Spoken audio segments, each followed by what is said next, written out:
In the gymnasiums and on the baseball diamonds. That's right. Last week we had a rivalry based entirely on geography when we had the Middletown-Apo game that just was not competitive and hasn't been competitive on the field for a while.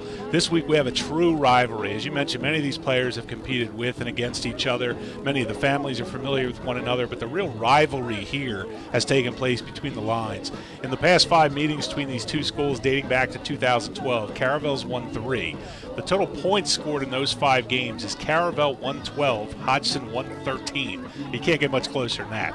And of course, one of the Bucks' 3 wins over the Silver Eagles came in the 2012 state title game when they took home their 4th championship in program history. And oh, by the way, the Bucks were simply returning the favor as Hodgson had defeated Caravel 24-16 in the 2007 title game. So there's quite the history between these two. Turning to this season, it's really been an off-season for Frank Moffitt and his Silver Eagles. After opening with 2 impressive wins, they have dropped 4 of their last 6 and most likely will miss the playoffs for the first time since the 2010 season. With the postseason out of reach for these guys, you know they would just love to play spoiler for the Caravel Buccaneers season tonight. For Caravel, their season's unfolded almost completely opposite of Hodgson's. The Bucks lost 3 of their first 4, though all 3 did come against strong D1 opposition in Concord, Elkton, and Sally's. On top of that, of course, in that first game against Concord, they lost starting quarterback Alex Barker, a very highly regarded signal caller who transferred in from former national power Eastern Christian Academy. At 1-3, with things looking pretty bleak, they turned to those 2 time-honored means to rescue a season, a powerful running game and a strong defense. The result has been 4 straight wins, including last week's huge 14-7 win over then 6-1 Cape Henlopen. That triumph, coupled with the bonus points for beating a D1 team, has catapulted the Bucks back into the playoff chase, and it's really generated discussion legitimately of a 5th state title. All right, let's talk about these 2 teams. First, we'll start with the visiting Hodgson Silver Eagles. They're coached by Frank Moffitt. He's in his 14th year. He's a Cesar Rodney High School grad, so he's one of Delaware's own. He's won 3 state titles with this Hodgson program. We saw one team last week in Middletown that's probably been the most consistently good program in Division I in recent years. Tonight, we're seeing a program in Hodgson that might be one of the most consistent in Division II. They're right up there with that consistency season in and season out. And that starts with Frank Moffitt. He's done such a great job at Hodgson. They've won at least 6 games every season since 2010. They've qualified for the playoffs each of the past 5 seasons. They've appeared in 5 of the last 9 Division II championship games, including 3 consecutive from 2012 to 2014. Under Coach Moffitt, the Silver Eagles have won 3 state titles and will probably contend for more, maybe as soon as next season, given what he's been able to do. But given that Hodgson's a vo-tech school and that the kids normally don't come here just for athletic reasons, his accomplishments are even that much more impressive. All right, a big part of that consistency over the years was that Ray Jones was 85% of this offense for most of his 4 years as starting quarterback for the Silver Eagles. He, of course, has now taken his talents right down the street to the University of Delaware, and so Frank Moffitt has had to find a new, quote, Ray Jones, and made a quarterback change 2 games ago and anointed a sophomore, Michael Sanchez, as the starter. Like Jones, he's a runner, and the Silver Eagles have a few more guys who can run the ball too. Yeah, good luck with that finding in the next Ray Jones deal. That's a little easier said than done, right? Ray Jones was absolutely phenomenal here in leading the Silver Eagles to Division II titles in each of his final 2 seasons. But that was then, this is now. Though senior Mark Perez Echeverria had put up some decent numbers, Coach Moffitt thought the team needed a change, made the switch to sophomore Michael Sanchez. Under Sanchez, the Silver Eagles have been almost exclusively, and I mean upwards of 95%, running the football. As you mentioned, they have a cadre of runners. They'll run every kind of sweep known to man. Their running back stable has been expanded, in fact, to include each of the wideouts as well, who will get the ball on jet and speed sweeps. But the man who's done the most damage and is the biggest breakaway threat is senior Greg Tucker, who's rushed for over 600 yards and racked up 9 touchdowns. All right, Hodgson's defense, the other side of the ball, has always been big, strong, and fast. Insert Bilal Nichols' picture right here, now starring at the University of Delaware.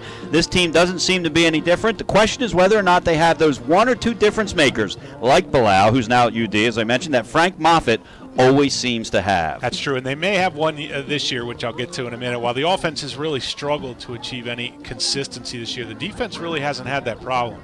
They're allowing only 10 points a contest, and they've given Hodgson a chance to win some games where they ended up coming up just short. The offense wasn't able to generate anything. The man who's been the most disruptive force for this D is junior Jalik Howard. Now, I say they may have found one. He's injured, may or may not play tonight. It's a game-time decision. We hadn't received word before we came on the air. He's really done yeoman work this year. He leads the team with 49 tackles. He leads the team in sacks with 9 and tackles for loss with 21. And all of that, again, while missing the last game with injury. If he's able to go tonight, he can make things very difficult for that Bucs offense. All right, let's flip the field now and talk about the Caravel Academy Buccaneers. They're coached by John Reed, one of their own. He's in his 5th year. He played on the school's first state title team back in 1989. His first year here, he coached this team to their 4th state title. He's trying to get them back where they belong. They're celebrating homecoming tonight. They've got brand new uniforms that they broke out tonight. John Reed called me actually last night and said, hey, just want to let you know that they do something special for their team every year at homecoming, and this year it was buy them all new uniforms, top to bottom. We've seen the names on the back of the shirts. These kids get to keep those uniforms. John Reed's just hoping that they have to play at least 5 more games in there, because that means that they'll be in the state championship game at the University of Delaware. This Bucs team was fighting Division I Concord tooth and nail in the first week of the season. It was a blazing hot Saturday, I remember it, when their starting quarterback, Alex Barker, went down with what would be a season-ending injury. It was a huge blow, but one they seem to have recovered from. Yeah, Alex Barker transferred in from ECA over the summer. He won the starting job in fall camp. He's a legit FCS prospect at quarterback, but from what we're hearing, he may actually be a better baseball player, so stay tuned for offers as that season rolls around. When he was lost for the year, Coach Reed was forced to hand the reins of his offense to freshman Wyatt Nelson. That's because the man who was supposed to back up Alex Barker ended up transferring to Elkton before the season started and became their starting quarterback. So the interesting thing is, because of the offensive philosophy of Coach Reed, though, as well as some very talented units on both sides of the ball, Nelson hasn't been asked to do too much. Just to run the offense has been the message, and he's done it very well.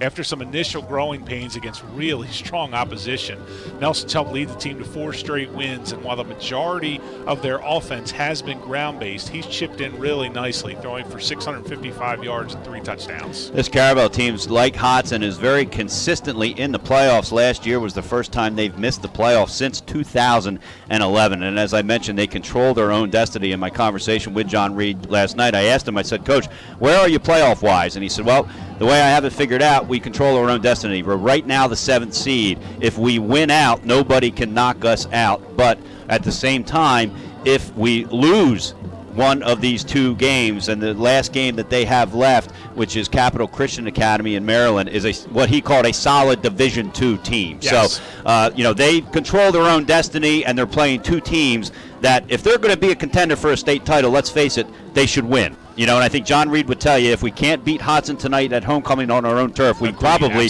don't deserve to be in the playoffs. But they always seem to have a lot of guys who can run the ball. Brad Myers and I were joking. Brad Myers, of course, from the News Journal, joking earlier that I was going to set the number of passes that would be thrown in this game for both teams at 9, and I would take the under. And he replied back to me, I could set it at 6, and he would still take the under. We're going to see a lot of running from both these teams. Caravel's got several guys who can run the ball. They really do. They always seem to have a number of weapons, which of course makes them very difficult for any defensive coordinator to prepare for. They have 4 backs this year who've run for at least 230 yards. Junior Josiah Larkin has been the main man doing the damage, accumulating more than 700 on the ground to go with 8 touchdowns. Senior Jawan Granger's another one of the speedy guys out of the Buck backfield. He's gashed opponents for 350 yards and 3 touchdowns. But one of the unsung talents in that Buck backfield has been senior Jake Lasnick, who we just found out by looking at the sideline doesn't appear as if he's going to play tonight. He was not dressed in uniform, and that's a huge loss. He's much more of a bruising runner than a speedster. He's been the guy they've called upon in short yardage situations. He also has some speed to get away from defenders if need be. So if he's not able to go tonight, that'll be a big loss. Plus, They also, we found out, are going to be out the services of wideout Noah Taylor, who's caught 15 balls for 165 yards and 3 touchdowns. So if we thought there weren't going to be many passes before, now we're even more sure of that fact. There's no doubt about that. All right, on the other side of the ball defensively, the Bucks are a bend but don't break kind of defense. They give up yardage, but they really stiffen up inside their own 30-yard line. I saw several examples of that when I was watching game film. Yeah, that really stood out. I mean, teams, especially last week, Cape Henlopen went up and down the field on them in the first 2 quarters, but once they got inside the 30-yard line, that Caravel defense really stiffened. One of the problems during their 1-3 start was an inability to stop opponents in those crucial short yardage and goal line situations. Now, I'm not sure what happened or what was said after the Bucks lost to Sally's 36-12 back on September 30th, but whatever it was, it worked. Because in the last 4 games, all wins, the Buck defense has allowed only 14 points and tossed 2 shutouts. And it's not like the opposition has suddenly dropped off the table. The 2 shutouts were against Silver Oak Academy and St. Mark's, and they had only 1 TD each against Archmere and Division I Cape Henlopen.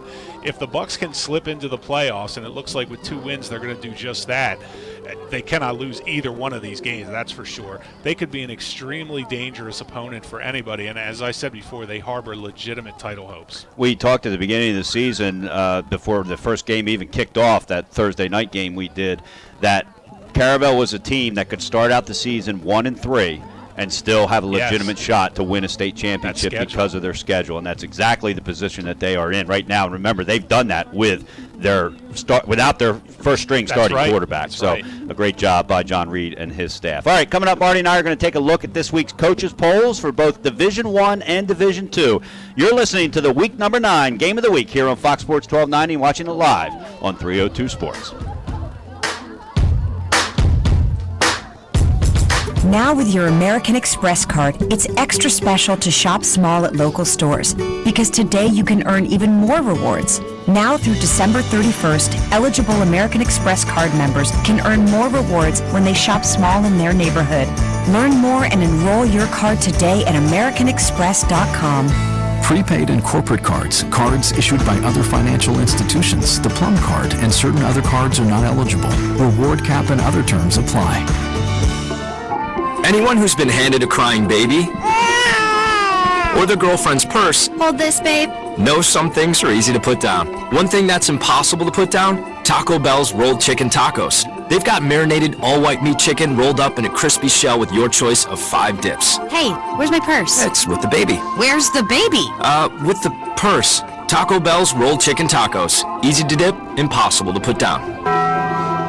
At participating locations for limited time. It's hard to miss all the TV lawyer ads. Catchy slogans surround promises of maximum recovery and fighting for your rights. Hi, this is Melissa Rufo of Rufo Associates. We have decades of experience successfully handling injury claims. Our track record with auto accidents, slip and falls, and defective products cases is second to none. We let our results be our slogan. Nobody wants to need a lawyer, but if the need arises, don't take any chances. Get a strong advocate on your side. You need Rufo Associates. Visit rufolaw.com. That's RUFO law.com. This is the Glasgow Medical Aid Unit's pregame show on Fox Sports 1290, foxsports1290am.com, and 92.9 WRDX HD2, Fox Sports 1290. Welcome back to Robert Peoples Stadium on the Caravel Academy campus here in Bear, where we're approximately 13 minutes away from the start of tonight's homecoming game between the Caravel Buccaneers and the Hodgson Silver Eagles. What has become a local rivalry between these two schools that are separated by a mere 3 miles by road, probably a lot less, the way the crow flies. I'm John Busby along with Marty Sheehan, Benny Pinella back in the studio, producing tonight's show. Nick Halliday on site here for the 302 Sports live stream for those of you tuned in. And Marty, let's take a look at the Delaware Interscholastic Football Coaches Association, Fox Sports 1290. Coach's Top 10 poll this week. And as always, we want to thank Robert Reed for his help gathering the votes for the weekly poll, which he's done for several years. We will actually have Robert on the radio for the poll next week from Cavalier Stadium in Middletown. He's a Middletown grad, a Middletown fan, and I don't think I've ever been to a Middletown game that he hasn't been perched in front of the press box. So we're going to bring him on and let him talk about the poll that he has put together for the last several years. Also want to thank the News Journal, Jason Levine and Brad Myers, for always including our poll alongside theirs in the Friday or the Tuesday edition is what it typically is. It's always fun to compare the two. Ours being done by the coaches, theirs being done by the staff there at the News Journal. All right, let's start with the 1 and 2 teams. Smyrna 8-0, Middletown 8-0, both with easy wins last week. Smyrna beat CR, Middletown beat Appo in a game you heard here. Both teams have what I consider one somewhat tough game left. Smyrna's is going to be at Cape Henlopen tonight. The winner gets the Henlopen North Championship, the automatic playoff bid that comes with it. Not that Smyrna would need that. Cape would, so it's a huge game for Cape. And then Smyrna closes out against what is a 1-7 Polytech team. So they've got to play Cape. Middletown has Newark tonight, and they've got Concord next week. Concord should have Graham Roberts back by then, I would think. My guess is if they need that game to win that game to get into the playoffs, Graham Roberts is going to go if at all possible. If for some reason Greg Mitchell knows they've clinched the playoffs by then, he may sit Graham Roberts again as he's done the last couple of weeks. Do you see Smyrna or Middletown getting a loss before this regular season's over? You know what, I don't. The funny thing is that in the point system, they're actually reversed. Middletown would be the top seed if the season ended today and will be the top seed if each team wins their remaining 2 games.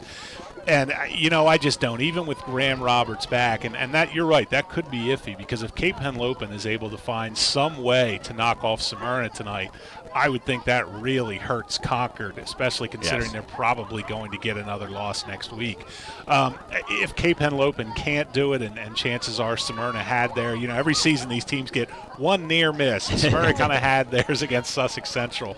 So it's going to be interesting. I hope selfishly, for our sake, that Graham Roberts plays because he's an amazing talent, and he really does give them a chance in any game they're in.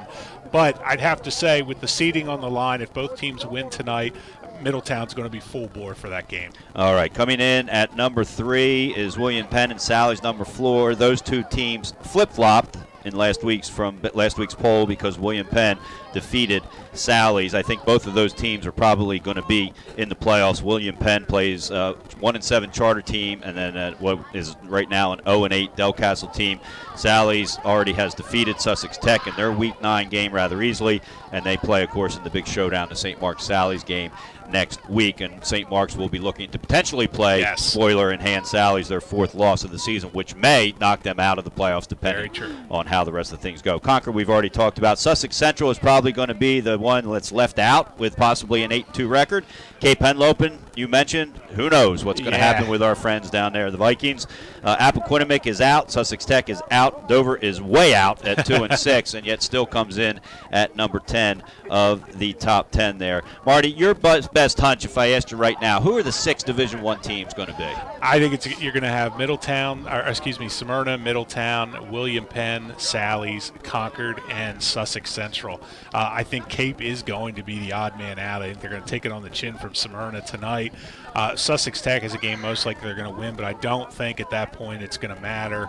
If I had to guess, those would be my 6 teams. I have to agree with you. I think Sussex Central gets in over Cape, and obviously there's not going to be 3 representatives from the Henlopen North. All right, let's turn to Division II. Big showdown last week, undefeated Woodbridge against undefeated Milford. That game lasted, it was good for about a quarter, and that was it. And we had heard time and time again that Woodbridge was the real deal, and Milford's undefeated record was more a result of their weak schedule to that point. And it played out just that way. Yeah, that was kind of one of those where games where you're like, there was a lot of big buildup, and we were hoping that Milford was going to be able to keep it close. But, boy, give credit to Coach Ed Manlove down there. He has got that Woodbridge Blue Raider team going on all cylinders right now. And it's neat to see a small-town school like that. You never hear a lot about Woodbridge in any sport, and Ed Manlove has done an excellent job year in and year out. So I hope he not only makes the playoffs, but makes some noise as well. So that 1 and 2, number 3 is Glasgow. They remain undefeated with a nice win over Howard. I thought if they were going to lose one of these 4 games they had left when they were 6-0, obviously their last game against St. George's is going to be a really tough one, but I thought they might fall asleep against Howard. They didn't, and that's a credit to Shannon Riley and his staff. So Glasgow's at number 3. DMA is at number 4. They don't have an easy game this weekend. They play Archmere, that is mourning the loss of longtime coach Joe Ambrogi, who passed away of cancer the other night at the age of 58 after an excellent career at Archmere, not only as a coach, but what he did for that school as a businessman because of the success of his fruit company, I think is what it was, is he built that stadium, didn't want his name on it. The most impressive thing I heard about him, Marty, was that the number of scholarships he paid for kids to go to Archmere who did not play football. Wow. And how often do you hear about true. that when somebody's in that I'll tell you what, I situation? was amazed to see his age. My God, Yeah. he packed a lot into those 15 Sure years, did. didn't he? I mean, a man who lived a very full life. Yeah, he was a three-sport star. Not to digress, but he deserves this. He was a three-sport star at Archmere. As we mentioned, a very successful businessman. He won 99 games. He ended up stepping down after the season opener in 2015. I think he realized at that point his health was more, not realized that it was more important. He realized that if he was going to get better, he had to stop coaching football. I actually had a chance to do a Caravel Archmere game right here at this stadium the year before that, and I consider myself lucky that it's the only game I ever watched him coach, and I consider that a good point in my career as we watch the Howard Votech squad run on to the field. All right, this Caravel Academy team is number 6. Milford, by the way, dropped from 4 to 5. Caravel is number 6. Wilmington Friends 7. St. Mark's 8. Tatnall 9. Delmar 10. Marty, looking at that top 10, which two of those teams are not going to be in the 8-team Division II playoff, in your opinion? You know, I really think it's going to be St. Mark's and Delmar. I think they're going to get knocked out. And, you know, you can debate all night long whether the independent conference deserves 2 teams in the playoffs. That seems to come up every year. But these teams have the schedule in front of them. They don't have anything to do with that. They go out and they play the games. And Friends of Tatnall have done a decent job. I really think St. Mark's, you have to think they're going to lose to Sally's. St. E's is a game they probably should win tonight.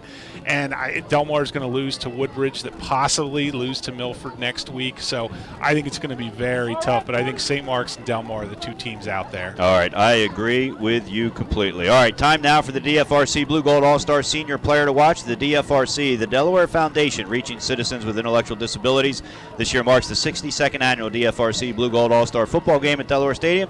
For more information, visit dfrcfoundation.org. And our Blue Gold Player All-Star Senior to Watch is lineman Jake Reed of Caravel Academy. The big two-way lineman is hoping to continue the tradition of his father and coach Don Reed, who played in the 1990 Blue Gold game and has served twice as an assistant coach. Jake has the talent on the field and the personality off it to be a great representative for Caravel. Senior Jake Reed is our DFRC Blue Gold All-Star Senior Player to Watch. Now it's time for the Arby's Weekly Picks. Arby's, we got the meats. Marty, who do you have in this one? You know, I love this game. Hodgson has not had a great season. At 4-4, they'd have to win both games to have even a remote chance to sneak into the playoffs. But I think they're more focused on the fact that this is the backyard brawl. This is a big rivalry game for them. The kids would love to get this win.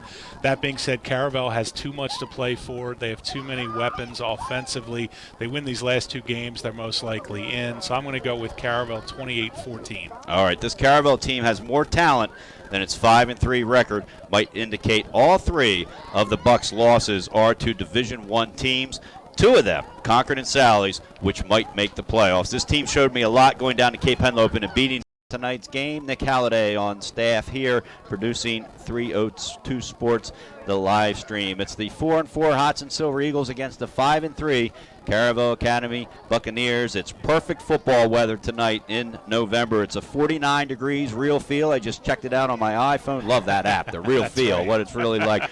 There is no wind. The flags are straight down, so it won't be an issue for either of these kickers, whether they're kicking off or trying an extra point or a field goal. 2 state titles for Hodgson, 4 for the Caravel Academy Buccaneers. Caravel Academy controls its own destiny. They win out. They are in the playoffs. They lose one of their 2 remaining games. It's going to be very iffy whether they get that call on Sunday. For the Hodgson Silver Eagles, with their 4 losses, they are basically playing the role of spoiler.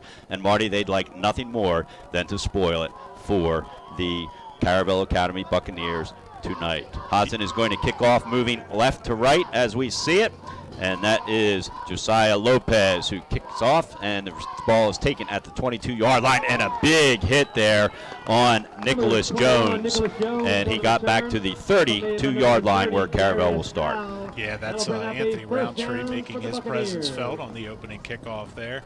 Be interesting to see with this Caravel team, the way they run the ball, if they're going to take some shots with the freshman wide at Nelson or whether they're just going to play it safe. They've done so well these last 4 weeks running the football. Be interesting to see how they come out. Caravel's got brand new uniforms, something they did special for homecoming. It looks like a grayish metallic sweet looking, yeah. top with the maroon numbers, white shorts, and the maroon helmets, and they get to keep those uniforms. They've got the numbers and their names on the back of them. It's a quick swing pass out to the side, and that's Montgomery. He gets the edge across to the 32-33.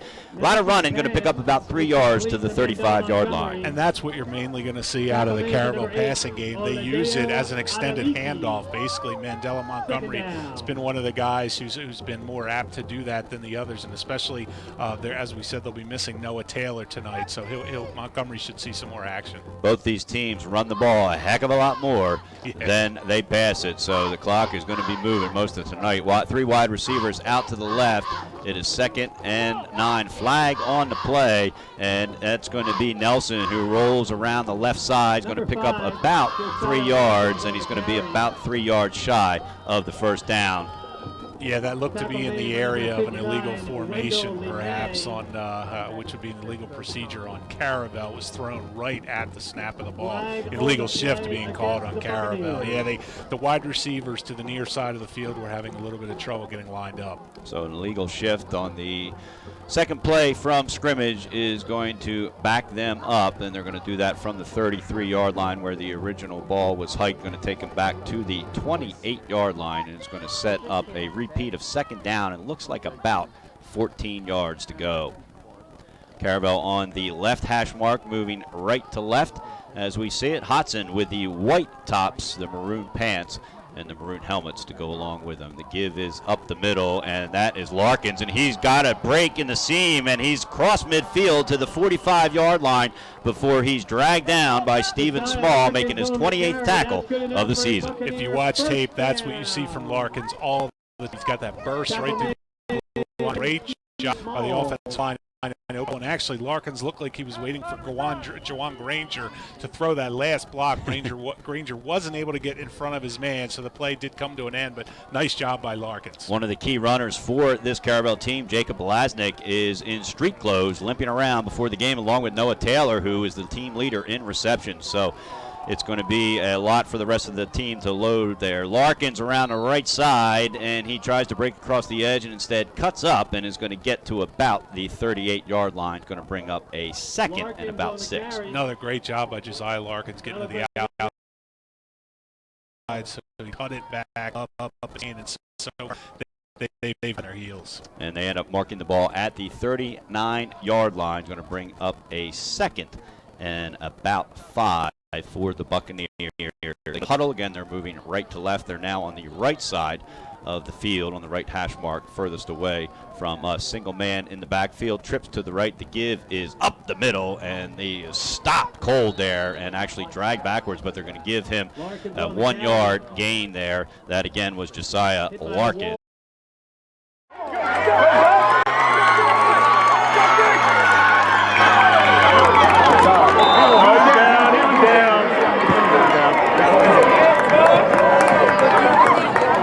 Number 4, Gregory Tucker on the carry. That's good enough for a Hodgson first down.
That is funny, and the reason was that because, when I'm studying names and bodies and watching film, I'm thinking, all right, how am I going to remember this name?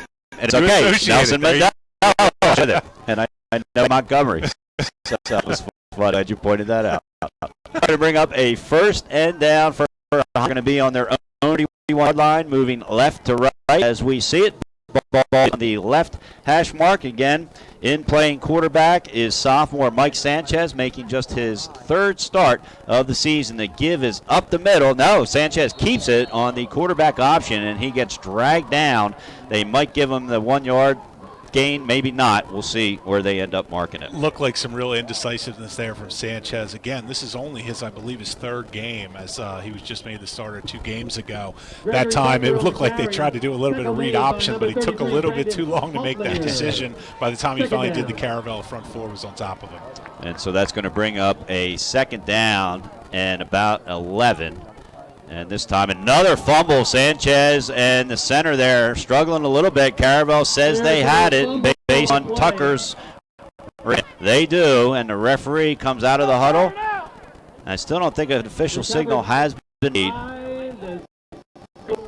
It is recovered by the Silver Eagles. So what was originally a call, one of the refs, not the ref, but one of the umpires signaled the other way, and then they overruled it. You know, one of the things we saw on tape is a lot of times Sanchez has been in the shotgun.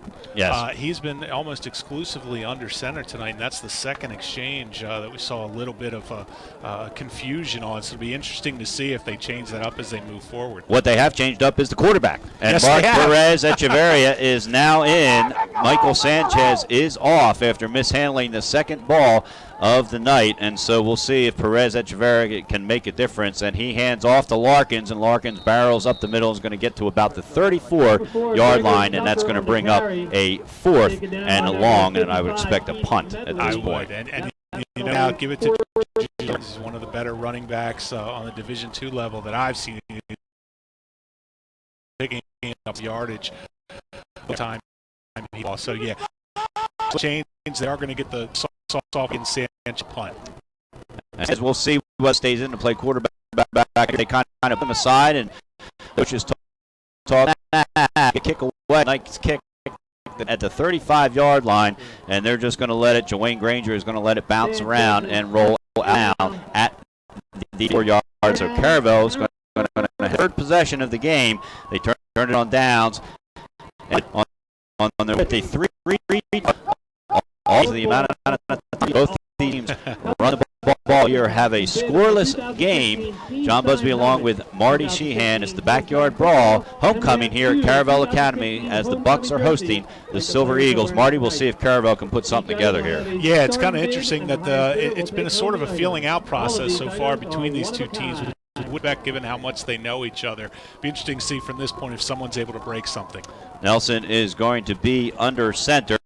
Like Larkins is in the backfield, and the give is around the corner, and that is Nick Jones tries to get around the left side, and he is tackled down there by Dominic Johnson.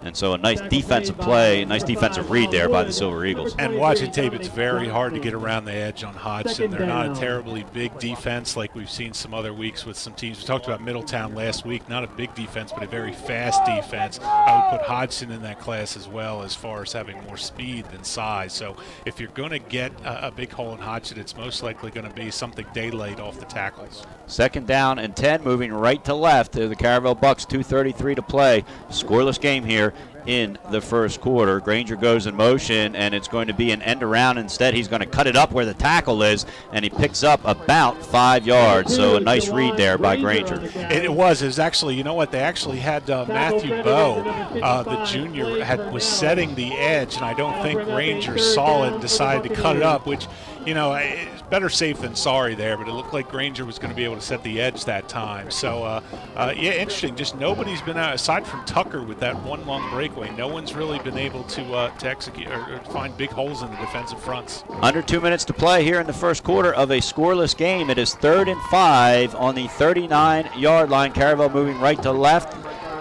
Nelson is in the pistol formation. That's Larkins lined up with him. Nelson's going to drop back and pass, and he fires out, and he's got his man this time, and then that was Brett Seether. They didn't connect last time, ran the exact same play, connected this time for a first down before he is knocked out at the 46-yard line. Really nice connection there, and a good job by Brett Seether to put that drop out of his head. Oh, they actually have changed. He must have dropped it. Okay. Yeah, maybe he shuffled his take that feet. back. Yeah, no, I thought he had it. It looked it was in the far sideline, Yes. as far away from us as it can get, and the play was to the sideline, so it looked like he made the catch. And that's but I 0 guess for 2 not. on a connection with Brett Seether so far for Wyatt Nelson. And again, if you're just joining us, their leading wide receiver, Noah Taylor, is missing the game because of an injury. Maverick Johnson punts it away, and it looks like Hodgson is just going to let it bounce at the 28-yard line, and it is just rolling in Caravel's favor. Is going to be down at about the 19-yard line is where Hodgson will take over with 1:25 to play. And so far, Marty, I don't want to say it's been a defensive battle. It's been more of a lack of offense. That's exactly it. I mean, both these teams have good defenses, but what we've seen is some pretty ineptness on both offenses. On the Hodgson side, they haven't been able to snap the ball without a problem for 3 times. We saw the punt on the snap the snap of the punt was off. Right. So, yeah, no one has been really able to exploit anything in the other's defense so far. Again, they both are very good on that side of the ball, but we've seen both, especially Caravel, play much better offensively than they have thus far. Mark Perez, the original starter, now the backup, is back in the game in the I formation, and he gives the ball up to middle. That's Tucker, makes a nice spin move at the 30-yard line and gets to the 32-yard line. Greg Tucker, who comes in with 9 touchdowns, makes one of the more significant offensive plays we've seen tonight. And you see the instinctive nature of Tucker there. He got up to these, looked like the strong safety, and put a spin move on him to get to that first down marker. So, yeah, when in doubt, give it to your top 2 guys, and for Hodgson, that's number 4, Greg Tucker. And so Perez Echeverria, this time he hands it off. Looks like it's to Tucker again, who breaks through to the second unit, gets another first down, and is brought down at the 44-yard line there. A couple of tacklers, among them was Mandela Montgomery. Yeah, and that time, really nice job. That time Larkin showed he can, Tucker, can lower the shoulder and knock down a strong safety or cornerback as well. So he's both got the speed and the strength. So we'll see if the bringing Mark Perez Echeverria back in provides a little bit of a spark. He's no slouch himself. He's got 4 touchdowns, does have 6 interceptions, so not the best stat there as far as that goes. He hands it off to Tucker, who picks up another 3 yards. They're going to mark it down at the 46-yard line, and it's going to bring up a second, and it looks like about 7. It'll be interesting to see if with Perez Echeverria back in there now, he is the better thrower of the 2 so far this season. Be interesting to see if running Tucker so many times is going to open up some passing lanes on the outside. Yeah, he's completed exactly 50% of his 56 passes for 581 yards, 4 touchdowns, but the 6 INTs, as I mentioned. He drops back and rolls out to the right. He is going to pass. He gets tipped at the line, but the pass is complete to Vaughn Wood, and is going to pick up about 3 yards to the 49-yard line. So 1 for 1. Yeah, that was a nice job by Perez Echeverria. You want to go out there and gain some confidence. It's a short pass. As you said, it looked like it was touched at the line, but it had enough juice on it to get to the receiver. So far, so good. I mean, if you're going to change quarterbacks, you want to get a little momentum going with your team. So far, so good. The running game's picked up a bit, and 1 for 1 on pass. All right, that's going to bring us to the end of the first quarter, just like that. No score, Caravel and Hodgson. You're listening to the Fox Sports 1290 Game of the Week and watching it live on 302 Sports. When it comes to picking a football team, the choice is clear. Go Blue Hens. But when it comes to the Domino's Mix and Match deal, the choices are endless. Pick from any 2 or more medium 2-topping pizzas, stuffed cheesy breads, pastas, oven-baked sandwiches, marble cookie brownies, or their all-new classic garden, chicken Caesar, and chicken apple pecan garden fresh salads. All for just $5.99 each. What are you waiting for? Visit Domino's.com now and place your order.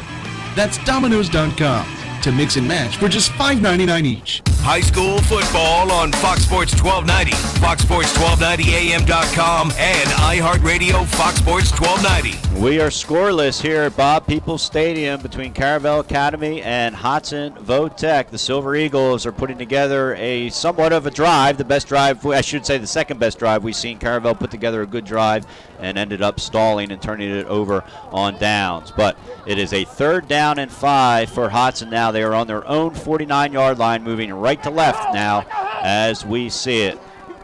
Echeverria is in at quarterback in the I formation. Behind him is Demare Wallace, and Greg Tucker lined up behind him as the tailback. Wide receivers one out to each side, and it's a fake this time to the tailback, and instead Echeverria keeps it and only picks up about a yard to the 50-yard line. So that was Darius Hale actually in at the tailback position, and it was a fake to him, unless that was a misplay. I actually think the reaction from the coaching staff that maybe that was a missed opportunity, or a miscommunication. The quarterback looked like he wanted to give it to someone, and then Perez Echeverria, of course, when he turned around, no one was home, and he ended up having to take that himself. So another punting situation for Hodgson. And so Hodgson is going to punt the ball away after putting together a nice drive, a couple first downs picked up by Greg Tucker. Mike Sanchez, who started at quarterback, is coming in to punt, and he basically punts it almost straight up in the air. It's going to end up getting a very good bounce, which is going to look good on a stat sheet, and what was not a very good punt is going to end up being okay because it's going to be down at the 22-yard line where Caravel will take over. Boy, really made lemonade out of lemons on that one. Yeah, that punt was straight up the chute there. Major League pop fly, and he ended up getting a really nice bounce. So Caravel will start from their own 23-yard line. And again, this game really has a feeling out process to it. Neither team has just been able to get much going at all. All right, a big thanks to our newest partner, NKN Films, for their outstanding design on our 2016 high school football schedule poster featuring this year's games and our Fox Sports 10th anniversary team. Check out the poster at foxsports1290am.com and visit nknfilms.com for all your video needs. Looks like they're lining up to punt again, Marty. Yeah, actually there was the referee signaled a false start long after the play was over. I personally missed the flag, but I did see him signal false start to the opposite side of the field. So try this again. All right, well, we'll see if Sanchez, hopefully the execution of the punt is better and he gets the same bounce, and it'll be in really good shape if that happens. A good snap this time. He gets the kick away, and it looks like Granger is just going to let it bounce and probably should have stepped up and picked it up in hindsight because it's not going to stop until it gets to the 10-yard line. So Caravel is going to take over at their own 10-yard line, 10:57 to play here at Bob Peoples Stadium. John Busby along with Marty Sheehan, and we've got a good one here. We knew it would be a good one. We did. We got a lot of running clocks this year. In fact, the majority of our games have been running clocks in the second half. We knew this had the potential to be a good one. We also knew it had the potential to be a low-scoring game because neither of these offenses are dynamic. They run the football right down your throat or around the ends, but either way, that's how they're going to score if they score. They do, and these teams, a lot of both make their hay kind of on breakaway plays. We've only seen one by Tucker, but again, Caravel did a nice job of tracking that down. And so Wyatt Nelson, the man in motion, instead it's given up the middle, and that looks like it's going to be Jawan Granger, and Granger gets over the 35 to the 37-yard line. So a nice run there. Actually, I'm sorry, that was Josiah Larkins. Looked like a 2 through this glare, but it was a 5. Josiah Larkins with a nice pick up there to the 37-yard line. Big hole on the right side of the line that time for Caravel. Larkins exploited, and then when he got to the second level, a little cut to take him out to the outside to get past a linebacker. Really nice job by Larkins. He's been as advertised. All righty, so that's going to bring up a 1st and 10 at the 37-yard line. Larkins is lined up again, the lone back. Granger goes in motion, and this time the give is to Granger. He's trying to get around the left side, and he's directing traffic, and he gets across the 40-yard line. 45 to the 46 is where they're going to mark it. So a nice misdirection play there, very effective. Still going to bring up a short 1 yard to go before they pick up the first down. I love that job by Jawan Granger. You know, some of the younger players, they'll hit the hole immediately as it's there. Granger actually let things develop, let his blockers get downfield, signaled out the Hodgson ball carrier, the Hodgson defense, really nice job on that run. Granger, a multifaceted player. He's got 40 carries for 350 yards and also 15 catches, and this time the give is up the middle, and the first down is picked up. Looks like they're going to get to about the 49-yard line. The carry that time was by Nick Jones. Yeah, Nick Jones, again, like you said, Noah Taylor's out tonight. Nick Jones is getting more carries early on in the game than we've seen them on tape, and to be honest, he's done a really nice job. Again, one of the things you see watching Caravel, they have a lot of weapons, and that's a lot for this Hodgson defense to account for.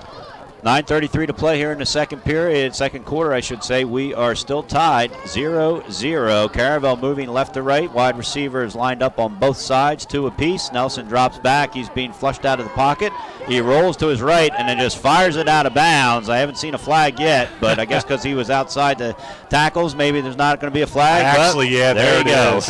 Yeah, I think that the problem was that there literally wasn't anyone within 20 yards of that pass, even though he was outside the tackle box. There was just no one in the general area, and that's just a mistake by a young guy. You want them. You much rather they throw the ball away than throw an interception. But so either way, the sack, the throwing it away, you're going to get the same result there either way. At least you don't turn the ball over. So it's going to be intentional grounding, and they're going to mark off from where he threw the ball. It's going to take him all the way back to the 33-yard line. A couple out-of-town scoreboards. You'll like this one, Marty. Your alum, St. E's, 7-0 over St. Mark's. Mount and Howard. Mount leads 7-6. Cape Henlopen leading Smyrna 13-8. This is a Smyrna team that's had a couple close starts to games in the past couple weeks. So we're not sure. The one game we talked about where Sussex Central almost upset them. They were playing without 2 of their star players. Not sure the injury situation there, but certainly don't expect Smyrna to lose to Cape Henlopen, and they are early down there. All right, here at People's Stadium, it's 2nd and 25 to go. So Nelson's going to drop back. He's going to try to fire a pass. He's got his man out on the left side. That's Montgomery. Makes one move so a man misses and gets up to about the 38-yard line. So picked up a few yards. There's a long pass and a lot of running for about what's going to be about 5 yards. Yeah, Nelson's a small kid. There wasn't a lot of zip on that pass. I think that pass, what it does is it opens up the inside because it forces Hodgson to defend to the edge a little bit more. And, one of the things I noticed about Nelson's kind of interesting. When he backpedals on the pass, he starts out by facing the opposite side. He drops back as if he's a left-hander and then turns around mid-play. I'm sure that's something they're going to coach out of him because you don't want any wasted movement when you're trying to execute a pass play. All right, we've got a Hodgson player down. We'll try to find out who that is when we take a break here. You're listening to the Fox Sports 1290 Game of the Week, 0-0, Hodgson Caravel.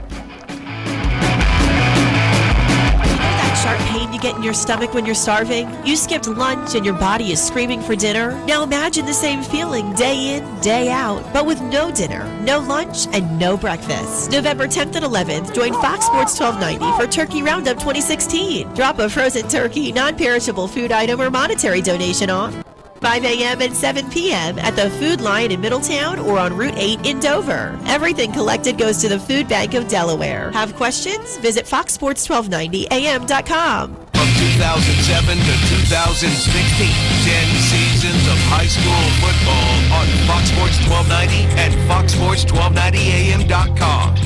Vaughn Wood, the leading tackler for Hodgson, walks off the field under his own power. Caravel's got it 3rd and 21, and it's a give on a little bit screen up the middle to Larkins, and he's going to get to the 47-yard line. It's going to be about 2 yards shy of the first down.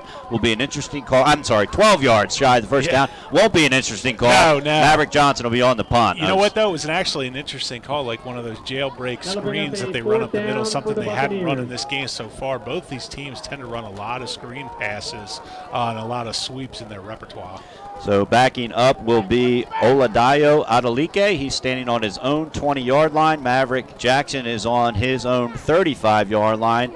Punting away, he's almost a block there, and the ball is going to bounce out of bounds, and they're going to mark it at the 22-yard line. So that's where Hodgson will take over with 8 minutes to play and a scoreless game here between Caravel and the Hodgson Silver Eagles. Don't forget to tune in to the Blue Hens Football Coaches Show every Wednesday at 7 o'clock on 94.7 WDSD as the voice of the Blue Hens, Scott Klatskin, talks UT football with interim head coach Dennis Doughton-Carter. And just announced, Marty, Martin Inglesby and Tina Martin are going to have their own coaching show. The first one is going to be Monday night from Klondike Kate, 7 to 8 o'clock. My family plans to go. We're excited about Delaware basketball, both the men and the women, and we're looking forward to meeting Coach Inglesby and this year's Blue Hen team. Scott Klatskin and Matt Janis will be on the broadcast for that show. 1st and 10 for Hodgson on their own 22-yard line. The give is up the middle, and the ball carrier's tackled immediately.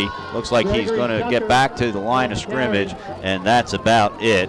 and that was Greg Tucker on the carry. Yeah, Greg Tucker again, and Caravel just kind of really buckling down the middle of the line there. They're not allowing any of the holes they allowed early in the game. Tucker's finding less and less daylight. You have to think something's going to break here at some point, whether it's one of these runners or a pass play or a defensive play. This time it's a toss to Tucker, and he's trying to get around the edge, and instead he is met by two guys, Jerwayne Granger among them on the takedown there. And it looks like Tucker's getting up slow. He got up slow after the last one. It looks like they're going to pull him off here and check him out. And like you said, he's not the biggest kid in the world. He does carry the ball a lot for this Caravel team. They've been their main offensive weapon throughout this Hodgson team, excuse me. So he's gotten a lot of work, and it's good to see. We're going to get number 6 in here, Nazir Billups, taking his place in the lineup. And Billups is going to run over and line up at the wide receiver position. Darius Hale is now in and lined up to the left of Echeverria, the original starter, now the backup quarterback who was brought in after 2 fumbles by Sanchez. And Echeverria is looking back to pass, and instead he's going to get taken down. A flag there, and we'll see if that's maybe a face mask. The flag was made while the tackle was being made, so we'll see what that's all about. Yeah, we both kind of turned downfield. Perez Echeverria looked like he saw something downfield. It ended up being a nice pump fake, but the Caravel defense wasn't biting. Caravel clapping their hands together as if the penalty is against. No, it is against Caravel. So couldn't see what the call was. Don't know if you saw, Marty, the ref was facing the other way. He turns the other way on these calls, which is kind of interesting since the press box is on the opposite side of the field. But I guess the home crowd is over there. He's letting them know. It was a big one because it's going to give a first down to Hodgson on their own 34-yard line. So 1st and 10 for the Silver Eagles. 6:35 to play here in the second quarter. Still no score.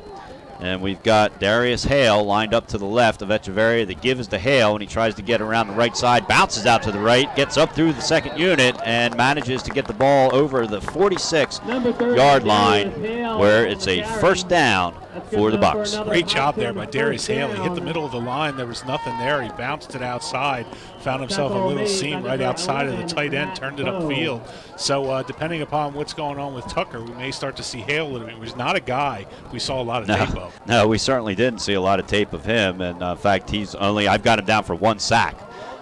Basically as the highlight, and this time he gets the ball again, gets across the 50-yard line. Wow, what a great run by Hale. My goodness, that was all him, and that was all strength. He looked like he picked up about 4 or 5 on the play, but he drug the Caravel tacklers about 3 or 4 yards on that play. It looks like Hale has decided he's going to make the most of his opportunity back there. Only a freshman, so this is the future for Hodgson. We talked about this Hodgson team and the consistency, of this will be the first time they've missed the playoffs in several years, and it was several years when they last missed the playoffs, and everybody said Frank Moffitt's teams don't usually miss the playoffs twice in a row, and that looks like that's a good chance to be the case next year. Wendell Alima, who has 29 tackles, he comes limping off, so another player lost right now along with Tucker. We'll see how long those guys are out of the lineup. And also Vaughn Wood, he limped off earlier. Again, the give is to Hale up the middle, and he gets taken down, but manages to pick up a couple yard depending on which ref they spotted at. One ref has it at the first down, but the ref holding the ball is going to mark it at the Caravel 45-yard line, and that's going to bring up a 3rd and 1. Hale certainly looks like a fresh back, for a guy who's not been used very often in this case. He's really letting the linebackers know, he's making his presence felt there. He's really laying the hits on the second level here as he gets through that defensive line. He's a decent-sized kid for a freshman. Remember, a lot of these freshmen, they haven't had their growth spurts yet. So they're lined up in the I formation. Wallace is in the fullback position, Hale in the tailback, and why not? Give it to Hale. Looks like the ball may have fallen on the ground. We'll see a recovery here. Hodgson's already fumbled twice, and sure enough, it's a fumble. And just when we were talking Hale up. You know what? Yeah, he never secured it. He actually picked his head up to hit the line. The ball was put right into his gun. Hale just never got a good handle on it, and unfortunately, that's the 3rd time we've seen Hodgson now put the ball on the turf. And so, that's a situation where you've got what's been a starting quarterback, a starting senior quarterback, and a freshman running back. There's a good chance those two guys have never exchanged the ball. In practice, I'm talking about. In practice, I'm talking about. So absolutely, I agree with you. That's going to bring up a first down for Caravel. 4:44 to play. No score yet here between the Bucks and the Silver Eagles in the backyard brawl. Man goes in motion. That's Montgomery, and the give is up the middle, and that's going to be Larkins again, and he picks up about 7 yards into Hodgson territory at the 47-yard line. That's that fake jet sweep we see to Mandela Montgomery. They've been able to get large chunks of yardage with that against some of the opponents. I watched on tape. They fake that jet sweep to Montgomery and give the handoff to Josiah Larkins. And, at this point, if you're Caravel and you're John Reed, you've got to take advantage of at least one of these turnovers. Hodgson's been a little slippery with the ball. Caravel has to take advantage. Nelson's going to drop back on 2nd and 3. Montgomery's going to come in motion from left to right, then quickly stop and go out. Nelson drop back. He fires to the sideline looking for Montgomery, who leaps and catches it, but no, they're going to say incomplete. The ball hit the ground as he came down with it, caught it originally, and then when his rear end hit the ground, the ball came loose. So incomplete, going to bring up a 3rd and 3. I'll tell you what, though, that's the third time we've seen Wyatt Nelson put the ball right in a spot where his receiver could come up with it, and the third time now that one was the toughest of the three. Right. But the third time, the receiver just hasn't been able to come down with it. So kind of snake bit here for Wyatt Nelson. Yeah, the other two, Brett Seether should have had. Yes. He'd be the first to tell you he should have, but did not come down with it. 3rd and 3, Nelson under center. The give is to Larkins, and he's going to try to just work his way and pick up that first down. He got the forward momentum of the first down, but then stayed on his feet, and so we'll see. It doesn't look like they're going to give him that forward momentum. They're going to only mark it at the 45-yard line, which is going to mean they're going to be about one, maybe less than 1 yard shy of the first down. We'll see what John Reed chooses to do here. My guess is he goes for it. I think he goes for it, too. I think he's seen enough of this. And as we say that, Maverick Jackson. Comes the punt team. Yeah, one of the best names in high school football, Maverick Jackson hits the field. Well, remember, this is a playoff game for Caravel Academy. John Reed is treating it like that. Hodgson's really got nothing to lose except a game, which obviously they don't want to do. But John Reed, I think, has realized what we've been talking about. There's not going to be a lot of scoring in this game, and so you don't want to risk going for it. Play the field position game and let your punter, Maverick Johnson, kick it away. He angles it toward the sideline, so there's not even a chance of a return, and they're going to mark it down at the 15-yard line. We're going to take a quick break here. No score. Hodgson 0, Caravel 0. You're listening to Fox Sports 1290 Game of the Week and watching it live on 302 Sports. At Discover, we believe anniversaries should be a time of celebration, not obligation. That's why we think annual fees are ridiculous. And now, just for giving us a try, we're going to give new card members a 1-year anniversary gift they'll never forget. At the end of your first year, we'll match all the cash back you've earned dollar for dollar. No caps and no catches, because we know if you try us, you'll like us. And that's worth every penny. Try it and believe it at discover.com/match. Cashback match offer only for new card members. Limitations apply. Welcome back to the Delaware High School Football Game of the Week on Fox Sports 1290.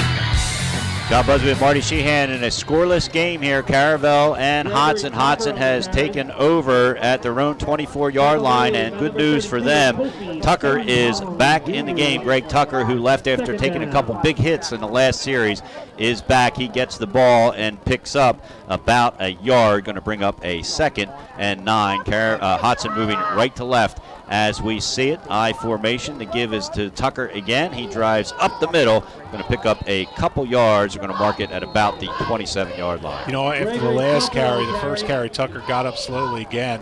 He is really taking a pound, and he's certainly not moving around with a spring in his step. And actually won't be surprised if we see him go out again. Looks like we have a timeout here. Alrighty, we're going to take the timeout with him. Again, it's 0-0, 2:28 to play here in the first half. You're listening to the Game of the Week on Fox Sports 1290, watching it live on 302 Sports. DFRC is much the Blue Gold All-Star since 1974. DFRC another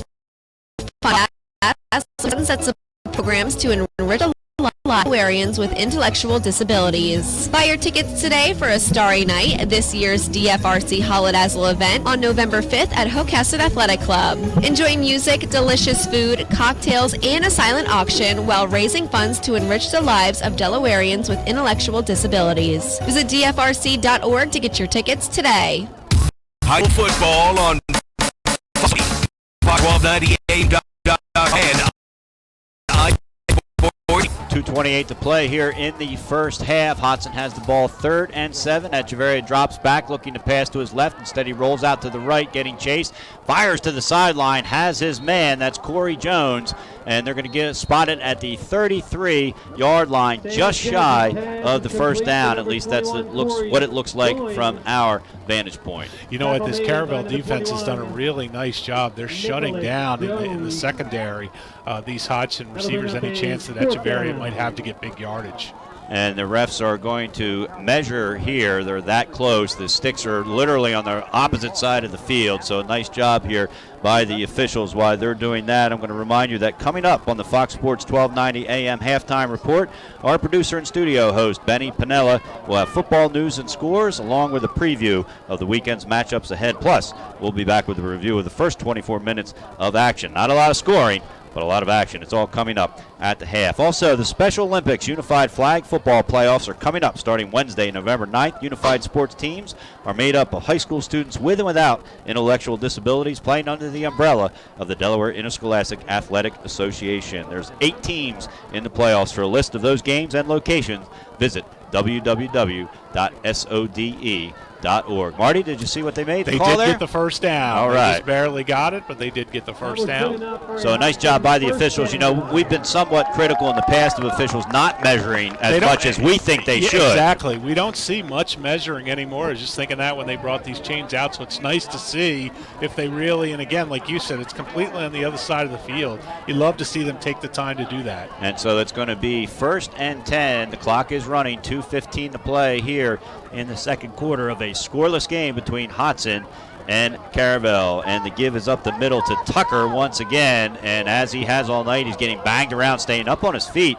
Still no whistle. Finally a missile and then a little scrum there. And, you know, Marty, in my opinion, the refs should have blown the whistle a lot earlier. You know, just when we talked up the refs, you can't let that go on that long. I know Tucker's a shifty kid and he can get out of some situations, but he took some really, really big hits there.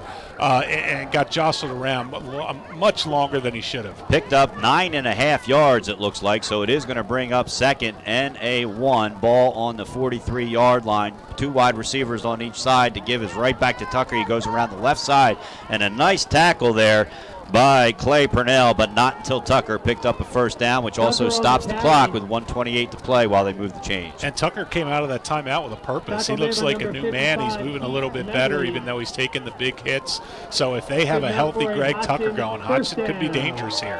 1st and 10, ball on the 47-yard line, 1:20 to play. Echeverria in the shotgun, and he's going to get taken down behind the line of scrimmage. A nice play there by big number 68 for Caravel Academy. That's Jacob Reed, the coach's son, our DFRC Blue Gold player to watch. And just scanning the secondary there, Caravel had everything covered. There was absolutely nothing open. And, you know, one of the knocks on Echeverria has been with those 6 interceptions, when they don't throw much, he does tend to throw into coverage sometimes. It's actually, you'd prefer him to take that sack or throw it away rather than try to throw it into coverage. With 1:10 to play and a 2nd down and 14 coming up, Hodgson's taking a timeout to talk about it. We'll take our final break of the half. You're listening to Fox Sports 1290 Game of the Week. No score here, Caravel and Hodgson. Crown Trophy of Glasgow and Wilmington are excited to announce our new varsity letter sport balls in football, basketball, baseball, and softball. These are real sport balls that are professionally embroidered and individualized for the athlete. They can also be used for championship game recognition as the championship game ball. These sports balls make a great gift and are an amazing way to showcase your varsity letter and achievement. Make sure to get your varsity letter sport ball at Crown Trophy of Glasgow and Wilmington. Visit crowntrophy.com. From 2007 to 2016, 10 seasons of high school football on Fox Sports 1290 and foxsports1290am.com. 2nd and 14, Echeverria drops back and fires to the right side over the head of a stretched out Dan Douglas. Going to bring up a 3rd and 14, 1:06 to play. No score between Caravel and Hodgson, the backyard brawl. I would say outside of Kenyon Yelledy and Drew Fry, not many quarterbacks in high school are going to make that throw. He made it from the near hash mark to the other sideline, just not able to get enough on it. Again, that's not a criticism of Echeverria. That's just a very tough throw to complete. It was a strong throw. It was. It's not inaccurate. And Dan Douglas could have jumped twice and maybe not have come down with that one. 3rd and 14. Echeverria drops back to pass again, and he's being forced out of the pocket. That's Jake Reed, first one in, who's going to get credit for that sack. The coach's son with a big sack, going to bring up a 4th and forever. You know, again, John, Caravel's dropping 4 into coverage to cover 3 Hodgson receivers, and the Hodgson receivers are the routes they're running are just too deep. By the time they make their turn or make their cut, Echeverria is already being buried by that Caravel defensive line. And I believe Caravel has taken a timeout to stop the clock. We're going to keep it right here. We have 52 seconds to play, a 0-0 tie, and Hodgson is going to be punting it away. And John Reed wants to give his offense a chance to score here. UD travels to Albany tomorrow for a 1 p.m. kickoff. You can hear all the action starting with the Blue Hens game day at 12 noon, followed by kickoff at 1 as Scott Klatskin and Matt Janis bring you all the action on our sister station, 94.7 WDSD. And Marty Sheehan brings you the pregame and the halftime reports. That was a nice win they got last week at homecoming. It was about time, yeah. It was a really nice win for them. They face a much, much tougher task with Albany tomorrow, but it's nice to see Dalton Carter get his first win. All right, Mike Sanchez is on the punt, standing at his own 25-yard line. Had some trouble with the snaps from the long snapper here. We'll see how this one goes. A good one back to Sanchez. Granger and Montgomery are back for Caravel, and it actually hits a Hodgson player, I believe. We'll see if the ref saw it. It looks like the one ref did, yes. And so that's going to help because after it hit the Hodgson player, it rolled about 10 more yards. And you know what? I'm going to hit on a point you made earlier. If you're the Caravel returners and you're going to have 2 returners back deep, you've got to have one closer than that. That ball should have been caught in the air. They would have had great field position. And it's not like Sanchez has been killing the ball on these punts. And he's kicking it up the middle. Yes, it is. Yeah. Yes, he is. So I'm really surprised that maybe in the second half we'll see John Reed move one of his returners up and try to cut that off. So with 43 seconds to play here, Caravel's going to be moving left to right in their brand new silver uniforms. You might wonder who gets brand new uniforms on week 8, but week 9, I should say. Caravel Academy, that's how they're celebrating homecoming. John Reed has tried to find a way each of his 5 years to do something special on homecoming, and that was what they did this year. Larkins is flanked out to the left. Nelson moves him over to the right. We have 3 wide receivers out to the left. Nelson drops back, and he's going to look to his left, and the ball is batted down, incomplete.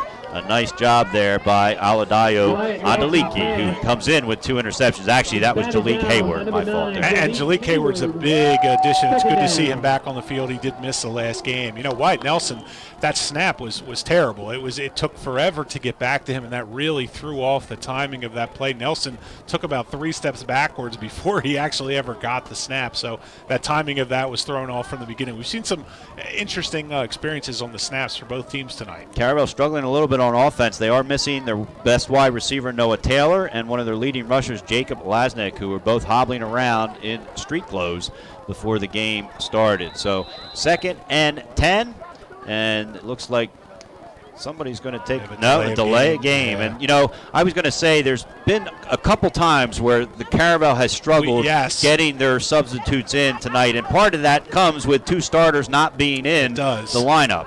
And, you know, to your point with Jacob Lasnik and Taylor, you know, they don't throw the ball very much, but what Taylor was doing also was providing another weapon, something for the defense to account for. Right. He was also getting the ball on jet and speed sweeps, and Lasnik is such a bruising runner. That really is. You can't emphasize how big a loss those 2 are tonight. Yeah, Taylor had 15 catches and 3 touchdowns coming in. So the handoff is to Granger. Granger directing traffic again, trying to get around the left edge, and he's going to get yanked out of bounds at the 39-yard line. I was going to say, looked like a late hit to me. Very late, yes. There come the flags. Yeah, Hodgson with a mistake there. Looks like a little extracurricular activity on the sideline, a very late hit, and it's going to give Caravel another 15 yards with 33 seconds left. It'll be interesting to see what they do here. Yeah, so, you know, 2 things, 15 yards plus the clock stops, so you don't have to burn a timeout. According to my stats, John Reed has 2 more timeouts to use, and this is going to be marched off and is actually going to take Caravel into Hodgson territory. So that is a huge mistake for Hodgson, and Frank Moffitt is not going to be happy about that because that was an obvious one. That wasn't a questionable one. It really was. No, and we've seen very clean play for the most part tonight. It's kind of interesting that would happen with 30 seconds left in the half. 3 guys in the backfield, a full field, and there must have been a whistle there because Nelson is jogging to the other side. And yes, looks like another flat. No, Hodgson is going to take their third and final timeout. So an odd timeout given this situation with 30 seconds left. Frank Moffitt must have really seen something that he didn't like. You just took the words right out of my mouth. I'm guessing that he saw something from Caravel that maybe he's seen them hit big before, or he didn't have the personnel or the formation he wanted. So, yeah, actually, if that's the case, it ends up being a really useful timeout for Hodgson. You don't want to give up, no matter who you are and what game and what the circumstances. You never want to give up a momentum-changing score at the end of the half. And one of the things, it's the first time that Hodgson has had a full backfield, meaning 3 people in the backfield with Nelson, with Caravel, I should say, had 3 people in the backfield with Nelson under center. I saw that on film a couple times. I took that note. But they have only done it a couple times in the games that I watched, the 2 or 3 different games that I watched. So I do think it was that look that kind of concerned Frank Moffitt that his team maybe had never seen. And that's, again, that makes a great timeout then for Frank. You don't want to give up anything big here. And prepare your kids. I mean, you don't want to, and I'm sure part of it was too, hey, let's make sure if we tackle guys, we're tackling in bounds. And so it's 1st and 10 when they come out here. They put 3:20 on the clock. And I think they wanted 32, and they set it to 3 minutes all and right. 20 So seconds. now it is correct. 32 seconds to play here. Caravel's going to have the ball 1st and 10 on the Hodgson 46-yard line. Caravel's still got 2 timeouts left to my count. Larkins is in the backfield. Nelson drops back to pass, and he whips it to the side, incomplete. So it's going to bring up a 2nd down. And you know, Karan Tucker, number 20 for Hodgson, did a really nice job. He was right in Wyatt Nelson's face there and didn't allow him to set his feet and make that throw, so he wasn't able to get any oomph on that ball. Trying to get the ball out to Jaden DeShields, who hasn't caught a lot of passes this year. 2nd and 10, 29 seconds to play. We're here at Bob Peoples Stadium on the Caravel Academy campus. It's homecoming. 0-0 tie so far between the Silver Eagles and the Bucks in the backyard brawl. 2 wide receivers split out to the left and to the right. Nelson in shotgun. He drops back. He fires over the middle. He's got Montgomery, who catches the ball at the 28-yard line and slides down where he'll stop there. The clock will stop as they move the chains, and Caravel hustling up to get the next play off. A beautiful throw and catch. Wyatt Nelson put it right where it needed to be, where only Montgomery could get it. Looks like they're going to use another timeout, but a great job by the freshman there. Great job of Montgomery to go to the turf to make sure he secured that catch. All right, so when they come back from the timeout, we're going to leave it right here. It'll be a 1st and 10, and they've got the ball marked on the 27-yard line. A couple out-of-town scores. Marty Benny sent this one just for you. He said St. E's 13, St. Mark's 0. Wow. Milford beating Delmar 8-0. Smyrna and Cape are tied. Smyrna actually took a lead in that game, and Cape kicked a field goal to tie that one up 16-16. Do we have an update? Is that what you guys are talking about? 16. All right. What's the update, Marty? You're looking at what it are we there. at, 16-16 for Smyrna? Oh, 24-16, excuse me. Smyrna with another touchdown, 2-point conversion. So Smyrna's offense is coming there. Holy Nick smokes, you Nick can't Halliday's say got that. Nick Halliday's got about 8 different games on the screen here in the press box. He, of course, is producing the live stream for 302 Sports for us, but it's an extra benefit that he's got the live game. We're getting the scores. Benny does a great job of getting them to us as he gets them. And so Smyrna had, Benny just sent it there, 24-16. Smyrna over Cape. Howard leads Mount 14-13. So lots of exciting action here. Week 9, the end of the season is my favorite time of year. Yeah. I love the playoffs and I love the championship game, but Those when we get last down few here, weeks. these last couple weeks where every game counts. Nelson drops back here on 1st and 10. He's firing to the left side, looking for his receiver. It's almost picked off. There is a flag down. We'll see whether they call interference there on Corey Joins or not. It was a nice play on the defense, unless he gets called for an interference. You know They're what? discussing it. It's going to be that old situation again, where he didn't turn around before he made contact with the receiver. He put his hands on him to kind of gather where the receiver was and then turned around for the ball. And unfortunately for him, it looked like it was pretty good coverage, but whenever you touch the receiver, get your hands on the receiver without turning your head around for the ball, you're going to get called for that. And they did, and so that's going to move the ball into the red zone. They're going to mark it down at the Hodgson 13-yard line. Of course, unlike the NFL, they march it off 15 yards from the previous spot, and so it's going to bring it down to the 13-yard line. 1st and 10, 18 seconds to play here, and it looks like another timeout by Hodgson. So Caravel must have used that first timeout. We thought it was Hodgson, so it's going to be a case here where neither of these teams now has any timeouts. Frank Moffitt, and I thought that was a great point you made, Marty. You don't want to give up a score this late, especially when you're the away team. There's no locker room to go in here for these two teams. No. So as chilly as it is on the field, they got to just huddle in an end zone somewhere and hang out. So, it's a difficult halftime when the weather's like this for these teams at this. As beautiful as this stadium is, it is one of the negatives about it is that there is no locker room. And let's for the face it, team. It's colder when you're losing. Yes. That is true. Now, if they're able to stop Caravel, they're going to be a lot warmer. Yes, they are. And so they won't mind it's halftime. the equivalent of a hot toddy much. if you can come up with the stand here. That's right. 18 seconds left here in the first half. Don't forget, coming up on our halftime reports, producer and studio host Benny Pinella will have the football news and scores from around the state of Delaware here in Week 9, along with a preview of tomorrow's matchups ahead. Plus, we'll be back with a review of the first 24 minutes of action. It's all coming up at the half, which is just 18 seconds away. Caravel Academy 1st and 10 from the 13, trying to punch it in for the first score of the game, and Nelson fires it over to the left side, and it falls incomplete. Looks like he was trying to hit Granger,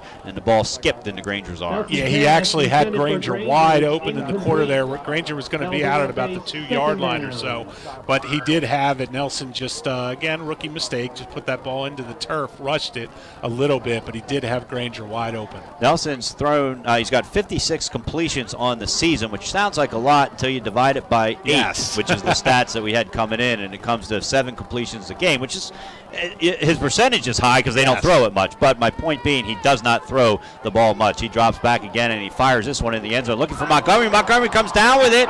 Touchdown, Caravel. You know what? That was a great job by Montgomery. That throw, the defensive back for Hodgson, which was Vaughn Wood, was actually playing the ball perfectly, but Mandela Montgomery went over the top of him. He didn't touch him, but he out-jumped him and came down with the ball. So a great athletic play there from Caravel and Mandela Montgomery. So exactly what John Reed wanted was a score to what will end this half, most likely 8 seconds to play. Caravel takes a 6-0 lead. Maverick Jackson is on the kick.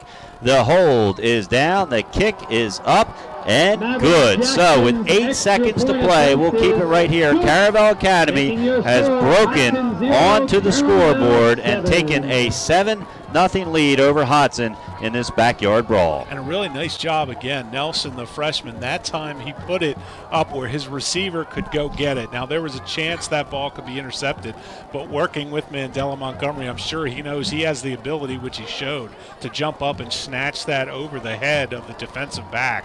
So again, just a great communication there between quarterback and wide receiver to get that 6 points. And with 8 seconds left in the half, just to reiterate what we said before that play, that's kind of a backbreaker for Hodgson. They're not out of this game by any stretch, but that hurts right before the half. Wyatt Nelson's 4th touchdown of the season, and again, this kid is only a freshman. So, it always seems that John Reed gets these kids, and John Reed, before he was the varsity coach here, he was the middle school coach for this program, and so he understands the importance of developing kids. Right. And my guess is this Nelson kid has been a star at the middle school level, and kind of got thrust into action here because of the injury to Alex Barker in game number 1.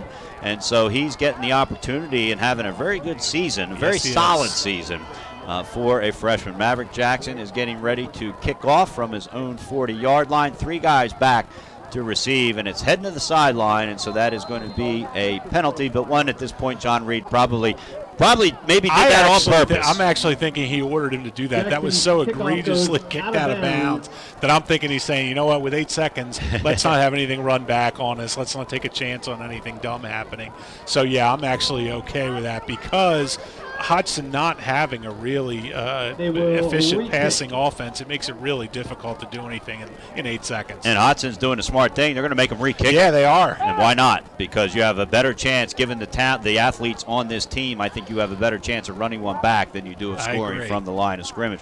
Back is Gregory Tucker and Adeliki, and also Vaughn Wood, probably or maybe inarguably the 3 best athletes on this Hodgson team. It's interesting. Tucker is now over right where the ball had been kicked out of bounds before, so they're accounting for that as well.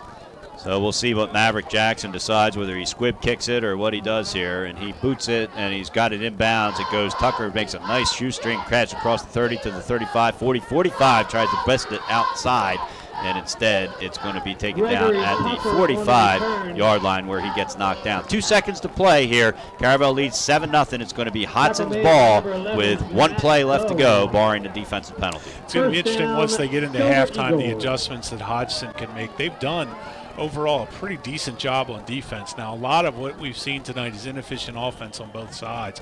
Caravel, though, appears to be hitting somewhat of a stride. They're going to need Tucker big time, is Hodgson, in the second half, but they're also going to need Echeverria to complete some passes. They're going to have to shorten up some of these routes so that this Caravel defensive line isn't all over him by the time he gets an opportunity to throw. So 6 possessions, or what's going to be 6 possessions for both teams, 1 score on the Nelson pass to Montgomery, a 13-yarder to give the Bucks a 7-0 lead. Last play of the half, Echeverria drops back, and he's heaving it to the left sideline. He's got 3 wide receivers out there, and the ball is actually intercepted by Caravel. There's a flag down. The return man has it to the 50, 45. That's Granger. He cuts back across to the 40. He could be gone. The question is whether the play will stand. Actually, he's going to run out of bounds as he was going to get chased out and tackled, but let's see what this flag is all about. If it's against the defense, Hodgson will get another play. I actually think this is going to be pass interference on Caravel. There was a lot of contact, which we don't normally see on Hail Marys. You don't usually see a call, but if it was egregious enough, and that's exactly what it is. So at 15 yards and give Echeverria another chance. And he did throw that one down to around between the 20 and 25-yard line. So if he can get enough oomph into this, he may be able to get this to the end zone. Yeah, and that's going to be the difference. You made your exact point there. Where it lands there, even if he catches it and they tackle him, you're still 20 yards away. The half is over. Now Echeverria is most likely going to be able to make it to the end zone. And one ref's pointing at the Caravel 40-yard line, the other one standing at the 42-yard line. And actually, that is the half. And I need an explanation about why that is the half, because defensive penalty. Yeah, I think the referee, one of them signaled half, and the other is now saying that's on the defense. We can't end the half. Yeah, so a little confusion here. Neither team has run off. I mean, Caravel started running off. They want to get off the field at this point, and they've set this clock at 20 seconds. So the refs here are kind of looking at each other and huddle up here. Now, it was a defensive pass interference play, which means, and the ball has not been set. No. So the clock could not have started. There's no way that the 2 seconds could have started. The only thing that can happen is when they reset the ball, they could start the clock, and then that 2 seconds would start. But the ball was still in the referee's hand when the one ref signaled that the half was over. So that makes no sense, but the bottom line is it looks like they're going to get it right. It does look like, they're going to get it right. They've reset the ball at the 40-yard line. Hodgson's going to have one last chance. They've got their 3 wide receivers lined up here to the left. That's Wood, and it also looks like Adelike is here, and also Daniel Douglas, and Echeverria is in the shotgun position with Gregory Tucker flanked off to his left. They're on the right hash mark. John Reed is making an argument about something. I'm not sure. I think what he's arguing now is if the ball is in the right place. Yes. Because it should have been 15 yards from the previous spot of the ball, which was the 45.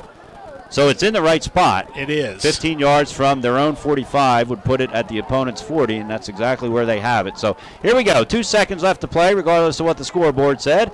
And Echeverria gets flushed out of the pocket. He fires it into the end zone. It reaches it, but then drops to the ground. The closest guy there was Caravel's Josiah Larkins, who couldn't come down with it, instead just knocked it down. And so that will now bring us officially to the half here at Bob Peoples Stadium. Your halftime score, Caravel 7, Hodgson 0. When we come back, we're going to send it back to the studio for a sports update with Benny Pinella. You're listening to the High School Football Game of the Week on Fox Sports 1290 and watching it live on 302 Sports.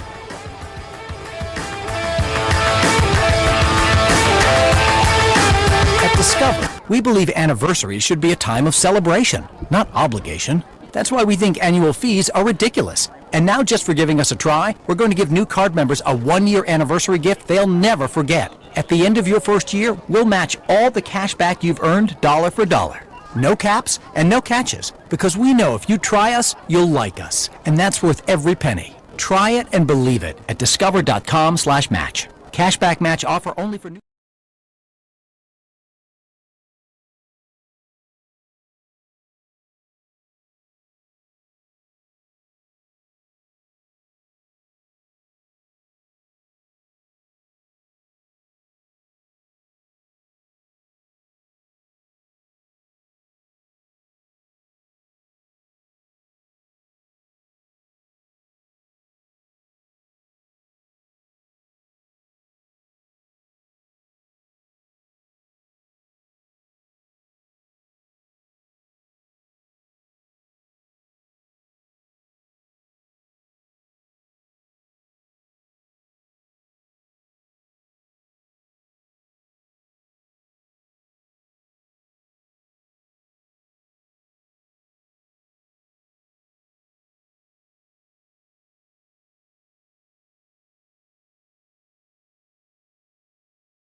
off the headsets. Caravel Academy has a 7-0 lead here at homecoming, and congratulations, speaking of homecoming, to the homecoming king, Nick Jones, number 21 of the Caravel Academy Bucks. He got to spend halftime here being part of the homecoming court introductions, and he escorted the queen, Megan Daly, who plays field hockey, basketball, and soccer here for Caravel Academy. The Caravel band has finished up their halftime performance. There's a minute 25 left on the halftime clock. And Marty, that's about all we're going to need to go through the score of the first half. Caravel has 6 seconds.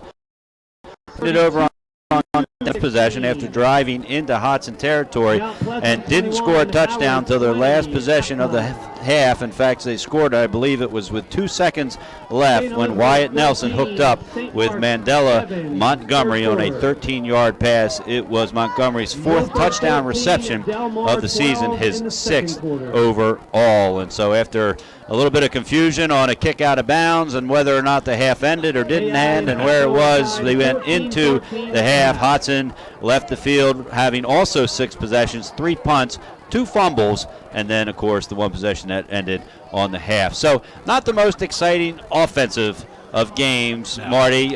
Couple injuries on both sides, both leading in. Tucker got hurt, missed a couple plays in a series, actually missed the majority of one of their series, but fortunately was able to come back. So, we expected a close game.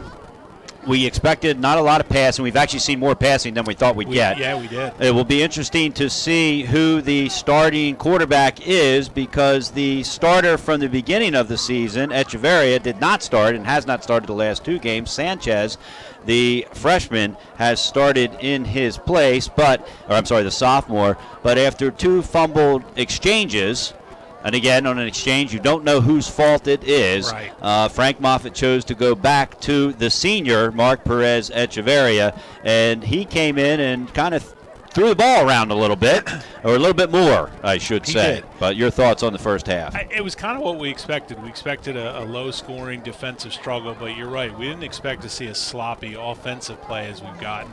For Caravel, it's very clear that the loss of fullback Jacob Lasnik and wide receiver Noah Taylor have been devastating to them. It's just changed so much of what they're able to do. At times, we saw Greg Tucker for Hodgson get things going. He did have one long run, and again, one of the plays of the game had to be when Caravel tracked him down, prevented him from scoring. Hodgson wanted to fumble 2 plays later to give the ball back to Caravel. But, we've also seen Josiah Larkins for Caravel do his thing, but neither one of them have been able to really break that run to daylight touchdown that we kind of thought we might see. Both these teams have relied on big plays at times throughout the season. Granger had a 49-yard touchdown last week against Cape Henlopen to get them going. Montgomery, again, a really nice job, and Wyatt Nelson putting the ball right where it needed to be. And Wyatt Nelson, again, he was the victim of some dropped passes, but he's done a really nice job of managing things out there. He's not turning the ball over. He's not throwing into tight coverage. He's putting the ball where it needs to be. He just hasn't always gotten the help he's needed. And Nelson only a freshman, so every game experience he gets is a plus. Of course, Alex Barker was the starting quarterback against Concord in game number 1, a transfer from Eastern Christian Academy, and then broke his ankle, tore it up pretty good, and he's out for football, but they hope that he will be back for baseball season. All right, Maverick Johnson, the kick is away, and it's an onside kick, and it's fielded. Did he catch it in bounds? Nope, out of bounds. It was a perfect kick. Jawan, Granger ran underneath it and caught it. It caught Hodgson off guard, but unfortunately, Granger was out of bounds. You know what? Not only did it catch Hodgson off guard, I didn't see a single Hodgson player move. It was as if they were frozen in time there for 2 seconds while that ball traveled through the air. They were completely caught off guard, and unfortunately, it was just a little too far. From here, it looked perfect, but obviously it's on the far side of the field, and the referee had saw him step out of bounds, but really close to being one of the more creative onside kicks we've seen. And we'll see whether Frank Moffitt decides to take the penalty or whether he is going to have Hodgson re-kick it here. The refs are trying to figure out where the ball is going to be marked, and so it looks like Hodgson is going to Well, Maybe maybe they they take it at the spot. Yeah, bounds. which is what you do have the option to do. Normally, it's now never that far upfield, Right. going out of bounds there. But yeah, it's actually a nice decision by Frank there. You might as well take the ball over on your own 38. It's they haven't exactly had great field position all night. And so Hodgson is going to come out, and Echeverria is going to be under center. Two guys in the back. The give is to Larkins, and Larkins goes over the left tackle. Sorry, that's Tucker goes over the left tackle up to the 39-yard line. So picks up a couple yards, going to bring up a 2nd and 8. And that was big Curtis Linton, the senior defensive end, shutting that down. He's the biggest player on that Caravel defensive line. We haven't talked about him tonight, but that time he got right in there and stuffed the hole and knocked Tucker back.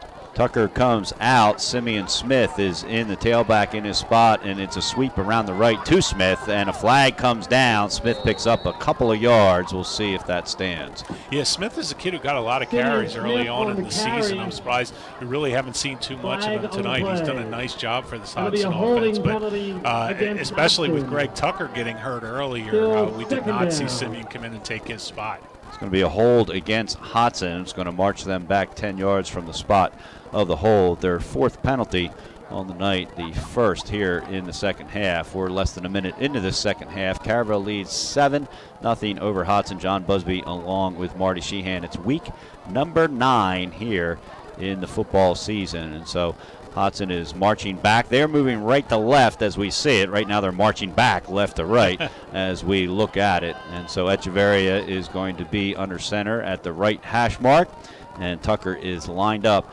behind him. And you're right, basically this offense was a 3-pronged attack, and the snap goes over Echeverria's head, and he runs back and wisely just falls on it instead of trying to pick it up. But it looked like that was snapped before he expected it to come back. That's the 3rd time we've seen problems with the snap today. We saw 2 fumbled snaps, and we saw a snap on a punt go into the ground.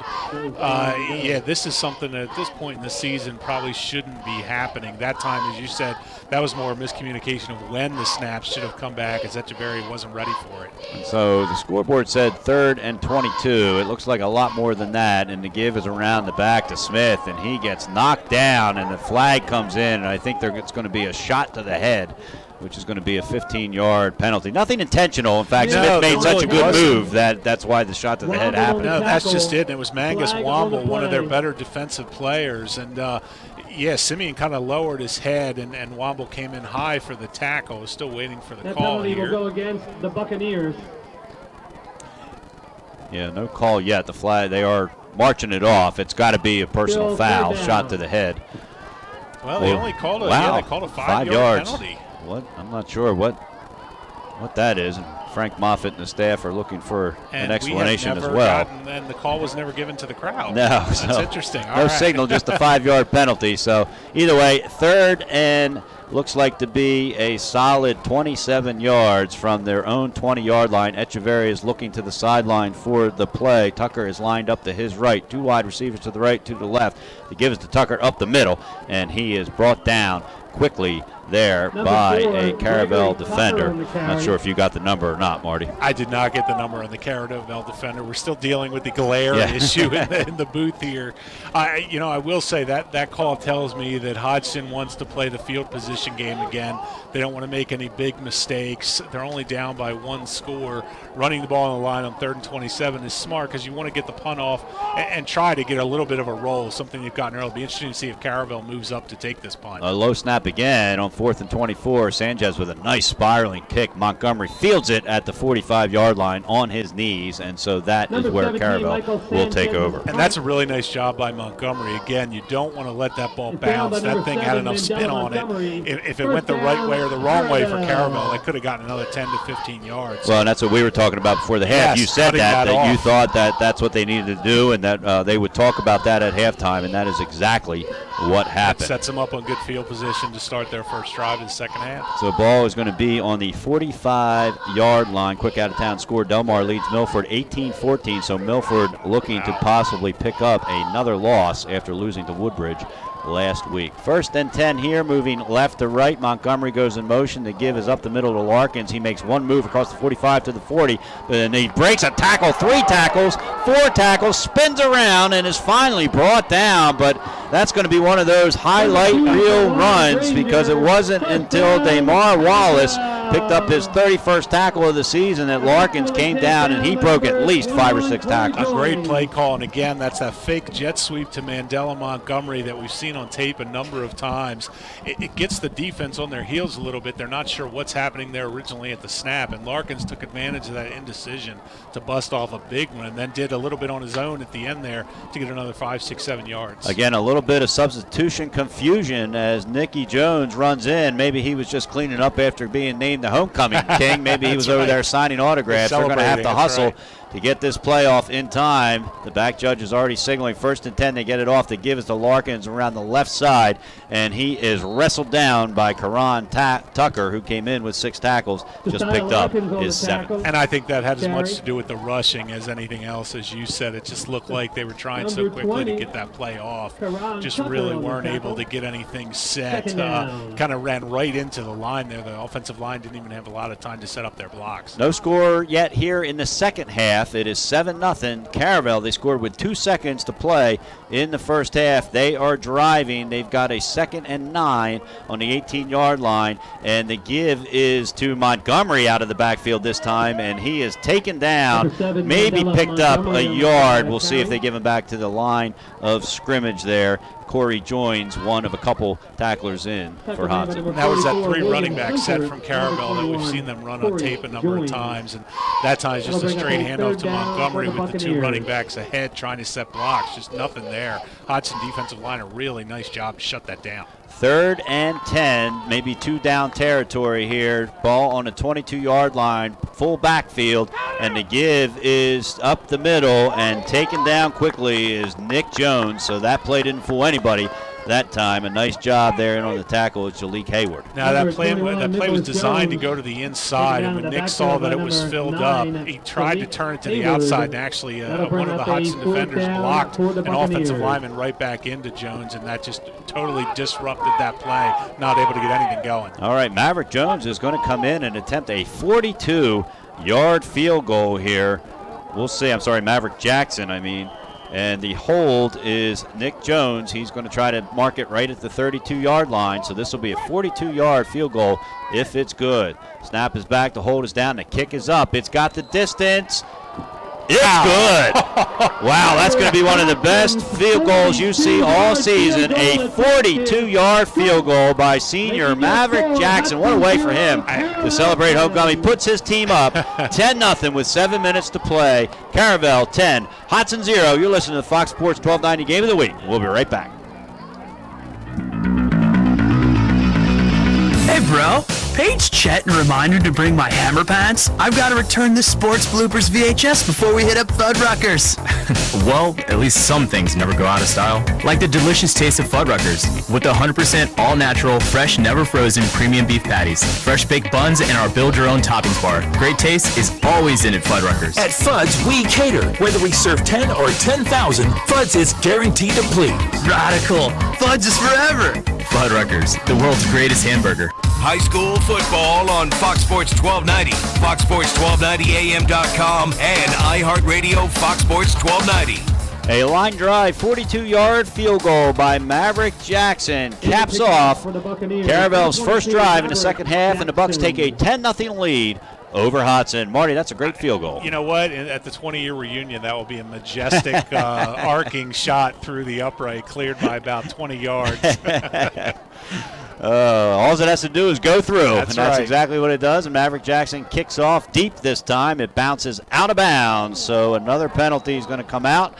And this time, I'm not sure. I'm pretty sure Frank's not going to take it on the spot because it's at the 1-yard line. So we'll see whether they'll take the yardage from the penalty or whether or not they'll make them re-kick. The refs are just trying to figure that out as they do. A big thanks to our newest partner, NKN Films, for their outstanding design on our 2016 high school football schedule poster featuring this year's games and our Fox Sports 10th anniversary team.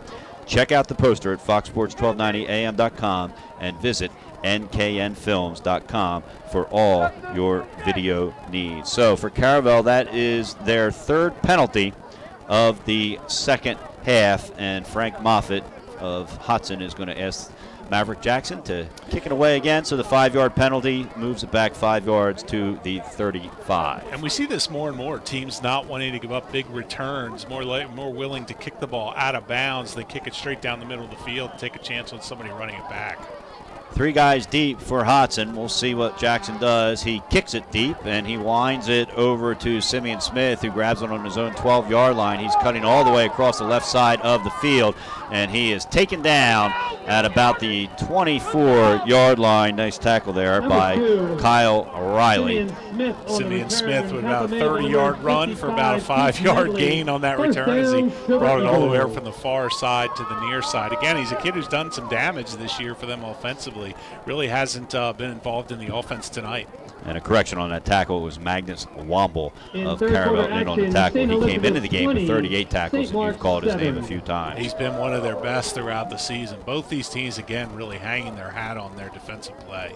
And so Hodgson's going to have it, the ball on the 25-yard line, 6:52 to play here in the third quarter, trailing 10-0. The give is up the middle. That's Tucker. He breaks into the secondary. 40, 45. He gets hit but not tackled. Down at the 50. Flag comes down, and he is brought down at the 48-yard line. So we'll see what the flag is. Josiah Larkins came in with a big hit, but didn't bring him down. Yeah, I'm actually wondering if you may get a helmet-to-helmet call here because he lowered his head. I don't think he meant to hit him with his head, but it's exactly what they called. Yeah, he actually lowered his shoulder, but because the runner, Larkins, changed direction, it actually ended up being a pretty wicked helmet-to-helmet hit. And you want to grab the defender, off to the side and let them know. I think that with Jawan Granger, we said, you never want to see a hit like that. You want to tackle. That was not, if you're trying to teach a kid how to tackle, that would probably be Exhibit A of what not to do. He just tried to deliver a big NFL-style celebration hit there, and he got caught with it on the helmet-to-helmet call. Yeah, and you have to wonder if he had used his arms at all to try to wrap him up, whether they would have made that call. But he wasn't even attempting to use his arms, and I think that's what drew the ire of the official as well. So a big penalty, 1st and 10. Hodgson is in Caravel territory at the 33-yard line. Echeverria still in at quarterback, and the give is up the middle, and about a 3-yard gain when it's all said and done. They said the ball came out, but I think they blew it down. It was Demare Wallace on the carry, and the only people signaling that it's Caravel ball are the Caravel players. Yeah, Demare Wallace had actually come to a stop and was actually being pushed backward at the time the ball got knocked down. And again, we don't want to complain about that because there's been some times where we thought they let the whistle go a little bit too long. 2nd and 6, ball on the 29-yard line. Echeverria under center, I formation, and the refs are stopping the play here. There was a flag thrown on the near side as soon as they got to the line of scrimmage. See if one of those, false start, illegal motion, so that's going to be 5 yards on Hodgson. For them, that is their second penalty of this half, 5th overall. Yeah, that's all of a sudden the penalties are starting to fly here. Hodgson getting to be Hodgson and Caravel both starting to become a little bit more undisciplined here in the second half. 2nd and 11, ball on the 34. The give is to Tucker. He breaks through the first line into the secondary and is going to be brought down at the 26-yard line. So a nice pickup. Going to bring up a 3rd and about 4. Nice hole opened up there by the Hodgson offensive line. You really don't appreciate how tough Larkins is until you see him in person. Greg Tucker, until you see him in person. It's really a tough runner. Let's call it a 3rd and 3, and they give it to Tucker again, and this time he is brought down behind the line of scrimmage, tackled there by Nick Jones, and we've got an injured Caravel player. Yeah, the homecoming king coming up big on that one. He's got to have the juices flowing. A big hit on Tucker there to knock him backwards. And so it's going to be a 4th down for Hodgson. Looks like the injured player is the coach's son, Jake Reed. He is up and running off under his own power.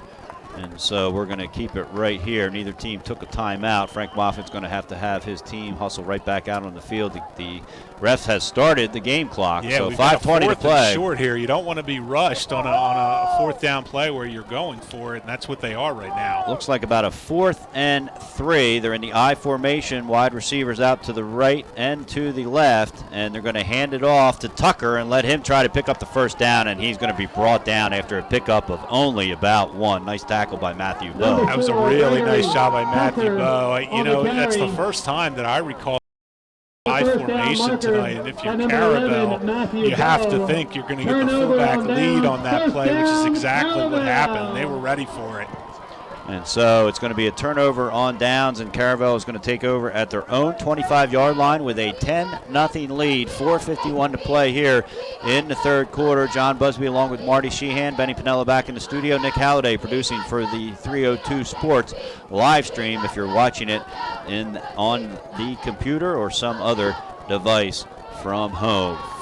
First and 10 for Caravel. Nelson is under center, 3 wide receivers out to the left, and it's a pitch to Larkins around the left side. He's going to try to get around the edge on a sweep, and he's hit hard at the 15-yard line. We'll have to get the number of that truck that brought him down, and it looks like that was Dalik Hayward, whose number we've called a few times tonight. Boy, that'll wake you up. Josiah Larkins, who's actually spun out of a few tackles tonight, got spun backward and then actually just drilled by the defense on Hodgson there. So tough play on both sides there, but big loss for Caravel. So that is going to, it looks like they lost about 7, maybe 8 yards. Going to bring up a 2nd and 17. Ball is marked on the 18-yard line. One man in the backfield. Man goes in motion. It's a fake. Nelson drops back, and it was a delayed screen that works. Ball's across the 35 to the 35, 40-yard line. It was Larkins who came out of the backfield on that screen, executed perfectly. Boy, I love that call, that jailbreak screen. We haven't seen them do that very much tonight, where the running back comes to the center of the field and they kind of let the defensive line through.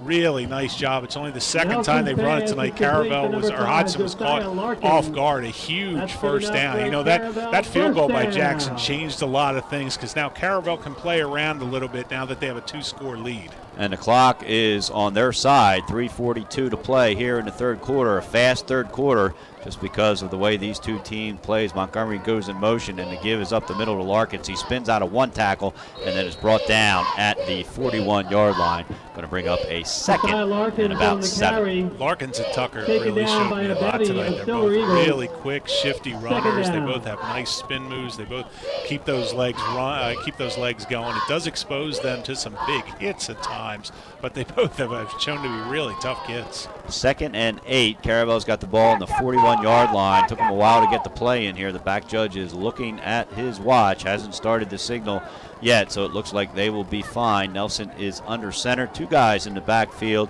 and a man goes in motion. That's Ethan Potter, right to left, and the give is up the middle, and a tackle made at the 45-yard line. Going to bring up a 3rd and 4. That's a nice stop there. Looked like that was Nick Jones on the carry. Nice stop by Hodgson, but again, Caravel is moving the ball forward. They're keeping this clock rolling. Again, that field goal by Jackson, by giving them 2-point lead, when I say it gives them room to play around, they're now able to open up the playbook a little more if they want, try some different things, knowing that if they do get stopped, Hodgson can't tie this up with one swing of the bat, so to speak. Go ahead. I'm sorry. No, keep going. It does allow them to do a few different things that they may not have done in the first half. Nelson in the shotgun position. 2 guys in the slot. One goes in motion left to right. Flag is down. It's a quick out, but they've blown it dead, and so the play will not count. It's going to be an illegal motion on Caravel Academy. Their 5th penalty here in the second half. And that's disappointing for Caravel, because Jawan Granger was open. He was just about to put that spin move on. Whether it would have been successful or not, who knows, but Wyatt Nelson did put it right on the button. It was close enough that it was going to be, if he was able to spin out of it, he was going to get the first down easily. So that's a big penalty. 10th penalty for Caravel Academy. So if they win this game, you know, John Reed's going to certainly feel good about that. He's not going to feel good about the number of penalties and the diversity of those penalties. You got to clean that up. You're absolutely right. They've done it in every phase of the game. So it's going to be 3rd and 9 for Caravel. Nelson drops back. He's looking for a pass. He slings it down the left side, looking for Montgomery, and the pass goes out of bounds. Actually, that was Granger that was trying to be the target of Nelson's pass. Going to bring up a 4th down, and Maverick Jackson out to punt. And I like that play call. Try to give Granger a chance. So Nelson again did a nice job of putting it where only his receiver could get it. Hodgson wasn't going to catch up that. Turns out Granger wasn't either, but at least you give your receiver a chance to run under that. And so Maverick Jackson will be standing at his own 27-yard line. Hodgson's got 2 guys back, Simeon Smith and Oladayo Adeliki back to field. This punt Jackson gets it away, and Hodgson looks like they're just going to let it bounce. And again, something they shouldn't have done, as it takes about a 15-yard bounce and is going to be marked out at the 15-yard line. So Hodgson's going to take over with 1:34 to play here in the third quarter. No, we saw Caravel make the adjustment on the punt where they came up and cut it off. That time Hodgson needed to do the same thing. That cost them 15 yards in field position in a game where both offenses are struggling so much to move the ball. That's a lot. Going to mark it at the 16-yard line. 10-0, Caravel leading Hodgson with 1:34 to play. Tune in to the Blue Hens Football Coaches Show every Wednesday at 7 o'clock on 94.7 WDSD as the voice of the Blue Hens. Scott Klatskin talks UD football with interim head coach Dennis Dotton Carter. And on Monday night, it's going to be the return of the Blue Hen Basketball Coaches Show, as Martin Inglesby will join Scott Klatskin for the first half of the show, and Tina Martin will join Matt Janis for the second half of the Coaches Show. That's Monday night at 7 o'clock. Hodgson Silver Eagles have the ball, 1st and 10 on their own 16-yard line. Echeverria under center. He's looking deep down on the post route to the left side. The ball is picked off by Granger at the 49-yard line to the 40. A flag is down, 30, 25, 20. Granger looking for an opening. Cuts all the way back across the field, right to left. He's actually running backwards now, and he's going to be brought down at the 20-yard line by, looks like it was Nazir Billups, and another flag on the far side. So we've got a flag before the interception and a flag after the interception. We'll see as they sort this one out here. You know, I don't want to pick on the referees. I hate that call. They're going to call Nick Jones for pass interference. And it looked like he did get his arm on the receiver, but the ball was nowhere in the receiver's vicinity. It was thrown much further to the middle of the field. There was no way he was going to catch up to it, which I know there's not an uncatchable ball in high school, but I don't think Jones made enough contact to warrant a pass interference call, which I'm pretty sure is coming. And then, of course, the flag at the end came in that area of a late hit scenario, so we'll see how this plays out. Yeah, Nazir Billups slammed Jawan Granger to the field on the tackle, but it looked like a legal tackle. It didn't look like he grabbed him by the head. It wasn't a horse collar. It was just a hard, but it was slam. Yes. And so my guess is, or my hope would be, that wasn't the penalty, because it looked like a clean, albeit hard tackle. Maybe something after that, maybe a Caravel reaction. It is a pass interference on Nick Jones, and it's also also a personal foul against Caravel. And so my guess is the personal foul came in reaction to Granger getting slammed to the ground. You're right. You know, almost in defense One of those, you always get the second guy. Right. That's right. That's right. And so Hodgson has taken one of the penalties. Again, the ref is facing the other direction, and so it's hard for us to see. And they are both 15-yarders, so either way, this is going to be a 15-yard positive advantage for Hodgson, which really takes away from or not necessarily a great play by Caravel, because the throw was just way off to the middle of the field, but it gives Hodgson a second chance that they otherwise wouldn't have had. John Reed doesn't look like he's happy with maybe not with either one of the calls, but the one took place right in front of him, the personal foul. So I'm not sure. I'm not going to speculate. And these teams are jawing with each other pretty often now as they meet in the middle of the field. So I think feelings are starting to get hurt a little here a bit too. They call it the backyard brawl for a reason. Yes, they do. And these teams had not played until they started this series a few years ago. They had never played ever, and you know, it's a school. I was dropping our posters off, and now they're marking it back to, I'm not sure what they're doing. The referees marked off 15 yards right to left as Hodgson now. Well, the fans down below us are screaming, what's going on? Yeah. It almost looks like he gave an inadvertent personal foul call on Caravel that should have been on Hodgson. And so they marked off the... Oh, boy, I hate when they do that. They mark off 15 one way and then mark 15 back the other way. And they got the call wrong originally, because we can see which way the ref's pointing. And he pointed for both penalties to go to Caravel. Long story short, it is 1st and 10 at the 16-yard line, back at the original line of scrimmage. And sorting that out took longer than the entire third quarter. I wish we could get those 5 minutes of our lives back. 1:15 to play in the third quarter, and the give is up the middle to Tucker, and he is driven back by a host of Caravel defenders. The emotions are running really high right now. Caravel pounced on that one. They were ready for Tucker now. I'd be very surprised if he's going to be able to gain any big yardage from this point forward. The Caravel defense is really kind of pinning their ears back, focusing on him, though he now is coming off the field. They give him a loss of 1, so it's going to be 2nd and 11 from the 15. And it's going to be Simeon Smith lined up where Tucker usually is, back in the backfield with Demare Wallace. They're going to be lined up in that I formation. Echeverria, again, the starting quarterback at the beginning of the season, but then was benched and put in by Sanchez put in. Simeon Smith takes the handoff and tries to get around the left side. No go there, and it's going to be a loss of about 3. Bring up a 3rd and long. Caravel, that's a great way to end the third quarter if you're Caravel. They really closed off the edge there on the left side. Just nothing there for the running back.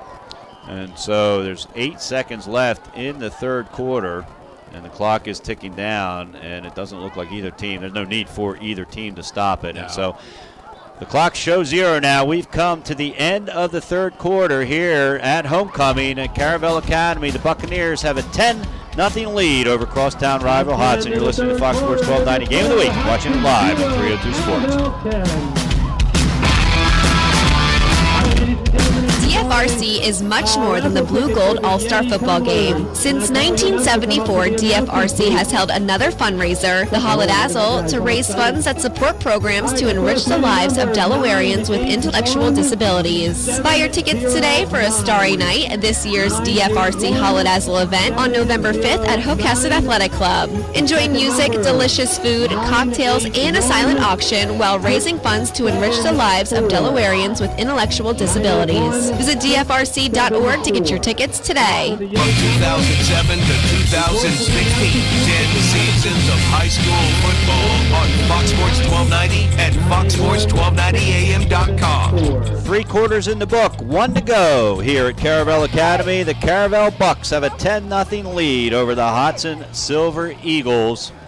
John Busby along with Marty Sheehan, Benny Pinella back in the studio producing on Fox Sports 1290. Nick Halliday producing the 302 Sports live stream. Hodgson's going to have a 3rd and 16 as they come jogging back out onto the field, led by the original starter of this team, Mark Perez Echeverria, who was then replaced by Michael Sanchez. But after 2 fumbled snaps early in the game, Coach Frank Moffitt went back to the senior Echeverria, and he's getting ready to take the shotgun snap, moving left to right now as we see it. 3rd and 16 ball on the 11-yard line. Snap is back. Echeverria rolls to the right. He's looking downfield. He's getting chased down, and he's brought down from behind.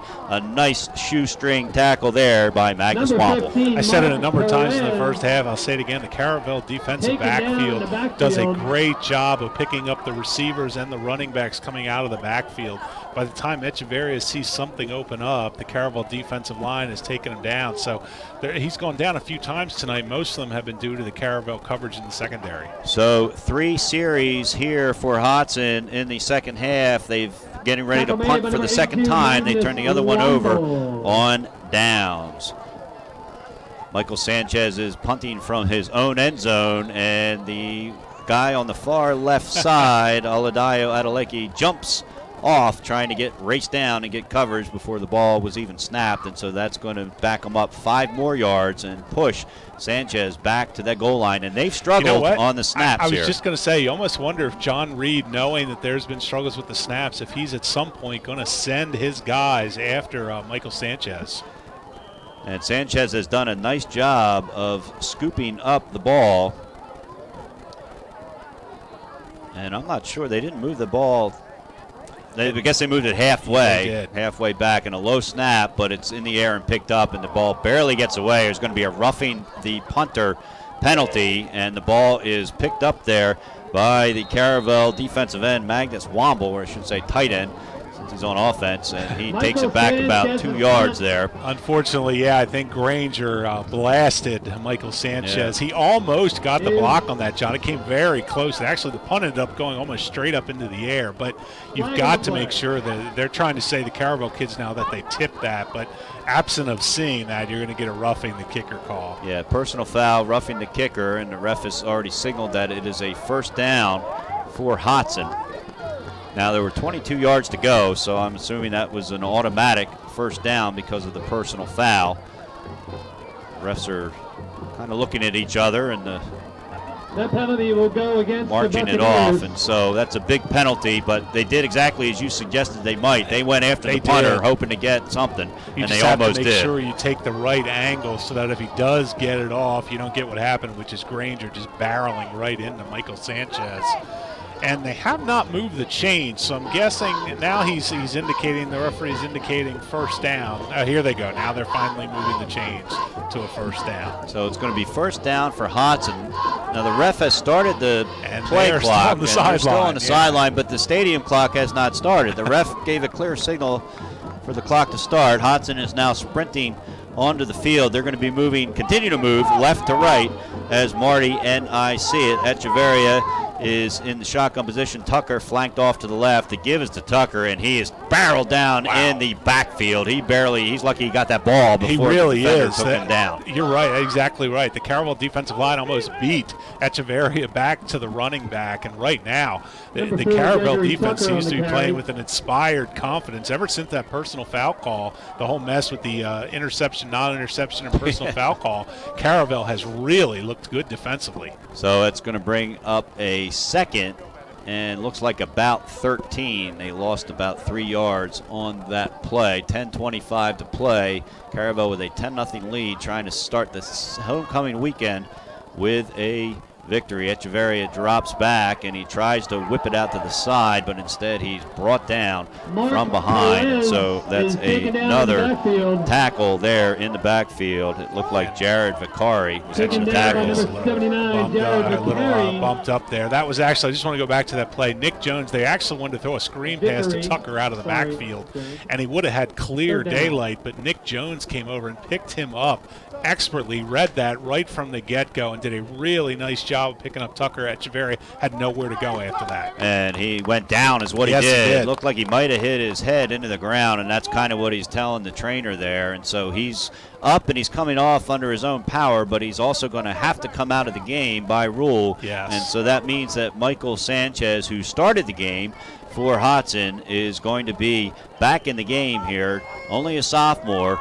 We'll see if he has better luck. He had 2 fumbled snaps. And again, you don't always blame the quarterback for that. We don't know, but Frank Moffitt went back to his senior quarterback, and Echeverria has been in the game ever since. But Sanchez is in on this third down play. He takes a direct snap, and he's going to take it himself around the left side. Not going to get very far, but a flag has been thrown. Sanchez tackled at the 15-yard line. We'll see what this flag is all about. A lot of flags. I was just going to say, it's amazing. The second half, the flags have just flown all over the place. The really good pace the game was moving at has disappeared. And it looks like we're going to get a holding call on Hodgson on the edge there as they try to just get something to happen to get some positive yardage. That time, Sanchez, which is what we saw a ton on tape, was him running that play off to the left and right, just not able to get anything going. Caravel has just been prepared for everything Hodgson's thrown at them in the second half. And as I thought John Reed might, he has declined the penalty, which brings up a 4th and 15. And so Sanchez will just stay on and punt the ball. You know, we watched a lot of film, Marty, and the film that I watched, and I'm sure you watched the same thing, it was basically a 3-person offense. It was Smith, it was Tucker, and it was Sanchez running the ball. And we've seen a little bit of a mix tonight other than that, and so it's been interesting to watch. The punt is away, and they're going to let it bounce. It's going to bounce out of bounds, and they're going to mark it at the 47-yard line. So Caravel will take over on the Hodgson 47-yard line with 9:19 to play here in the fourth quarter and a 10-0 lead. UD travels to Albany tomorrow for a 1 o'clock kickoff. You can hear all the action starting with Blue Hens game day at 12 noon, followed by kickoff at 1 as Scott Klatskin and Matt Janis bring you all the action on our sister station 94.7 WDSD. And make sure you check out Marty Sheehan on the pregame show and the halftime show with the sports reports. 9:19 to play here. Caravel 10, Hodgson 0. Caravel is going to be moving right to left as we see it with the ball on the Hodgson 47-yard line. John, my Vikings have finally fallen behind. The Spartans have taken a 21-20 lead in the fourth fourth quarter. Between two teams that are probably out of the playoffs, St. Elizabeth for sure. St. Mark's may have a shot if they beat Sally's next week. And it's a quick sweep to the right side on the pitch, and that was Larkins who gets pushed out of bounds after a pickup of about 5 to the 43-yard line. And that's a nice job by Larkins. At this point, if you're Caravel, you just want to get positive yardage and you want to stay inbounds, keep that clock moving. You want to limit the number of possessions for Hodgson from this point forward, especially now that you're down in this area of the field. Now that you know that Jackson, although it wasn't pretty, could hit a 42-yarder, it kind of gives you another weapon in the arsenal. Smyrna leading Cape Henlopen 40-16, so the Eagles are going to win the Henlopen North and the automatic bid. That goes with it to the playoffs. It's a sweep left this time. Montgomery's got it. He's trying to work his way around the edge. Stops, and he's trying to stay inbounds. Flag is down, so the clock is going to stop. But I like what Montgomery's doing. Smart, like you said, staying inbounds. Absolutely. Don't run out of bounds because your natural instinct is to avoid the big hit and get out of bounds. I think we're going to get a hold here on Caravel, which, again, in this situation, you almost want to tell your kids, don't get your hands on the defense at all. Just use your body because you're getting positive yardage every time you run a play, but these penalties are killing them. 7th penalty in the second half for Caravel unofficially. Looks like their 12th overall. Wow, that's interesting. He declined? Coach Moffitt declined the penalty. Instead of making it second and it would have been very long, they're going to make it a 3rd and 8. Not a bad call. No, you know what? Actually, with the time running down and you're down by 2 scores, you're right. All in all, that's not a bad decision. And you don't have the big play offense. No, neither of these offenses are big play offenses. So it's going to be 3rd and 8, ball on the Hodgson 45. Nelson slings it over the middle, and a nice tip away there by Oladayo Adeleke. They were trying to get the ball to Montgomery over the middle, and a nice defensive play. You know what? Given what they called interference earlier, I'm actually surprised they didn't call it there only because the defender had his arm on him, but he did not turn him. He actually did a really nice job defending that, so I'm glad there was no flag. And, you know, Nelson is showing a pretty good arm. He threw that a tad behind the defender, but, again, we're talking about a freshman. Right. That was a pretty grown-up throw right there for that kid. A freshman who's only going to get bigger and is only going to get stronger. Maverick Jackson is on to punt, standing at his own 43-yard line. Oladayo Adeleke has dropped back to his 10-yard line to receive this punt. 8:05 to play. Caravel punting with a 10-0 lead. A beautiful punt by Maverick Jackson, and that's going to bounce out at about the 8-9-yard line. We'll see where they end up marking it. The refs are looking at each other, and it's going to be at the 10-yard line is where Hodgson is going to take over at the 10-yard line with 7:57 to play, trailing 10-0. You know, Maverick Jackson's really proven to be a weapon here tonight, both with the punt and the field goal. You just love that as a coach with 8 minutes to go, and he's able to pin a Hodgson team without big play capability back at their own 10-yard line. That's just coming up clutch by the punter, Maverick Jackson. Yeah, I've kind of been following his career a little bit. You know, he was kicking when we were here 2 years ago as a sophomore, and, you know, he's one of those kids. He's just a kicker. Yeah. He kicks, he punts, he kicks extra points, he kicked that long field goal, 42-yard field goal, which I don't know how many 40-plus yard field goals there have been in the state of Delaware. I can tell you there haven't been many. Hodgson's got it. The give is up the middle, and he's going to pick up maybe a yard on the play there, and that was Darius Hale, the freshman, on the carry. And with Hodgson, you're just hoping to pop something big here. Again, Hale hasn't gotten a ton of playing time this year as far as carrying the ball he has. And you wonder if Hodgson is trying to loosen up the middle a little bit to open something up on the outside for, the new quarterback, which is Sanchez again. A little confusion getting the play in here. Sanchez is back in, so Echeverria is out. Not sure if he is done. He's sitting over here on the bench. He may be done for the game with a head injury. A quick out to the left side, to the 10, 15, 20. Flag comes in, 25, 30, 35, 40, 45, 50, and a great tackle there by Montgomery on Brett Seether. So after a couple drops, Brett Seether comes up big on that one. We'll see if it's coming back. A great job by Seether there. I don't think this is going to stand, but then again, a great job by Montgomery to track him down. We saw that again earlier with Tucker. The same thing happened, and we're going to get a hold on Hodgson, so that will all come back again. Again, penalties have just completely crippled both offenses here in the second half. And so a big pass play to Seether is negated. And you know, before they snapped it, Marty, I was just going to say, Hodgson's got to feel they're down by 10. They almost have to feel with the pace of this game that they've got to score on this possession, because then they're going to have to stop Caravel, get the ball back, and score again. Absolutely. There's only 7 minutes left here to play, and the way these possessions have been going, these guys have been hanging on to the ball for 3, 4, 5, 6 minutes at a shot. When Caravel gets it, they don't turn it over until 3, 4, 5 minutes have come off the clock. So you're right, Hodgson needs to strike quickly. They need to go deep into the playbook, find something to loosen up this Caravel defense. And so it's going to be, Hodgson is back on their 9-yard line. They need to get to the 20, so it's going to be 2nd and 11, and there's going to be another penalty. This time both wide receivers jumped offside on the right side of the 9. That was Billups and Adeliki, so a little confusion there. And before that play, it looked like Sanchez was confused as to what play they were going to run. He was standing, they were trying to signal in the plays, and didn't look like he had a complete understanding of what he was supposed to run. No, we've seen that a few times when Sanchez has been in the game tonight. It happened in the first half a couple times, and it just happened again here. Benny sending us to score. Howard leads Mount Pleasant 42-21, so a Division II team looks like they're going to pick up a Division I win, at least this year. Sanchez takes the ball and this goes right up the middle, and they're going to give him maybe a half a yard. And I say this year because Mount Pleasant, of course, is moving back to Division II after spending 2 years in Division I. For Randy Holmes, the Mount Pleasant coach, he had a great first year in Division I, made the playoffs for the first time in years at either level. Struggling a little bit this year, lost a lot of tremendous athletes to graduation. That's right. All right, here we've got 3rd and 15. And the snap goes back to Sanchez, and he throws it out immediately. The ball is picked off, and at 5-10, that's a pick 6. And that is Brandon Hoflinger, who has maybe put this homecoming away for the Bucks. You know what? And you and I know you thought the same thing. We felt like we were in Hoflinger's mask there. The ball was coming right at him. He eyed it the entire way. Just watched it right into his hands. Sanchez just never saw the safety coming over there. He thought he had one-on-one coverage on the outside.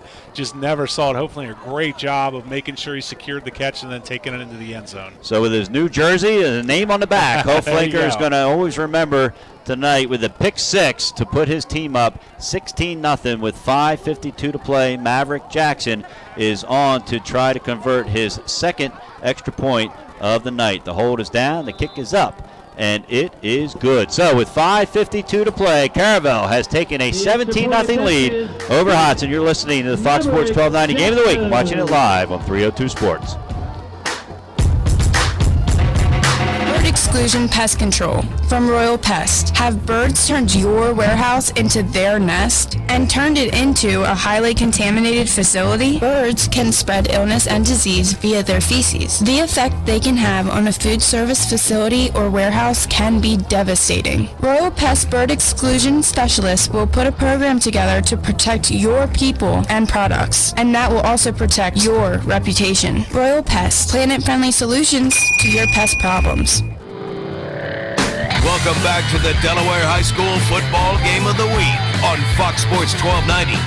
Brandon Hoflinger's 14-yard pick 6, and that yardage is unofficial, but I believe is right around 14 yards, has given Caravel Academy a 17-0 lead here with 5:52 to play on homecoming at Bob Peoples Stadium. John Busby along with Marty Sheehan, Benny Pinella producing back in the studio. If you're watching it live on 302 Sports, Nick Halliday and his crew are producing here from the stadium. Kind of a nice thing. We're in a visitor side press box, and we were talking about how it's one of the very few stadiums in the state of Delaware that has 2 press boxes. Yes. So we got plenty of room over here. We use a little bit of heat, but other than that, we're pretty good here. Maverick Jackson is getting ready to kick off from his own 40-yard line, right to left.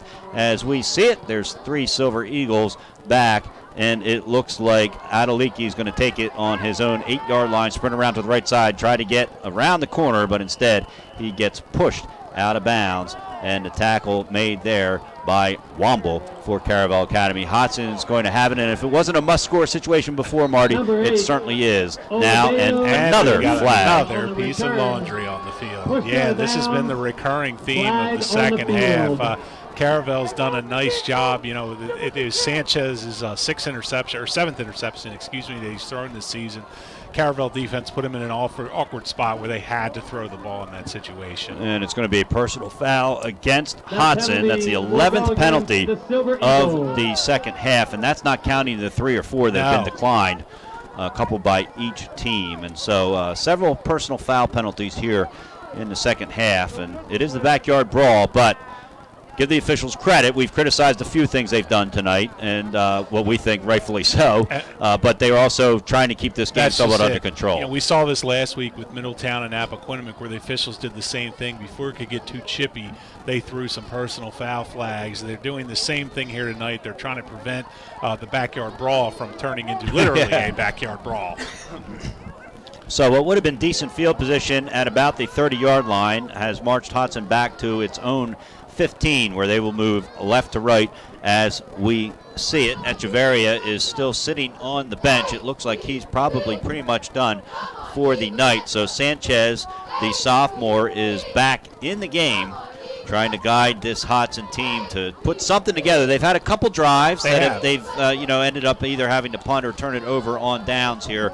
But it would be nice for them to at least get something put on the scoreboard. And it's a misdirection to the right side in the end, and that's going to be Smith who gets the carry, Simeon Smith, and it looks like he's going to lose a yard. Boy, the defensive line and linebackers for Caravel have just done an amazing job of zeroing in on the ball carriers. They're not falling for the misdirection.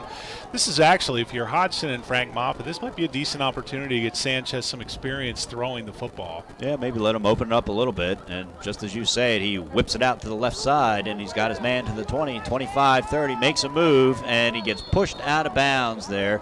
And a nice job by the Caravel defender holding up. And that was Daniel Douglas on the reception, his 9th catch of the year. And Daniel Douglas was just left unattended on the far side there. I don't know if there was a miscommunication on the defense, but a nice job by Sanchez to get the ball out in a position where Daniel Douglas could turn upfield and just run. 5:11 to play. Caravel with a 17-0 lead. Hodgson with the ball. 1st and 10 on the 32-yard line. Sanchez is back in the pistol formation, and he's got his man to the right, and there's a fumble there. Greg Tucker, who took the pitch, and the ball is on the turf, and it looks like Caravel Academy has recovered, so that might be the nail in the coffin for the Silver Eagles. And there's the homecoming king adds a fumble recovery to his resume tonight. Yeah, they tried to run the option to the left there, or to the right, excuse me, just not something they do very often, and you know, this is what happens when you try to run plays that you're not used to running.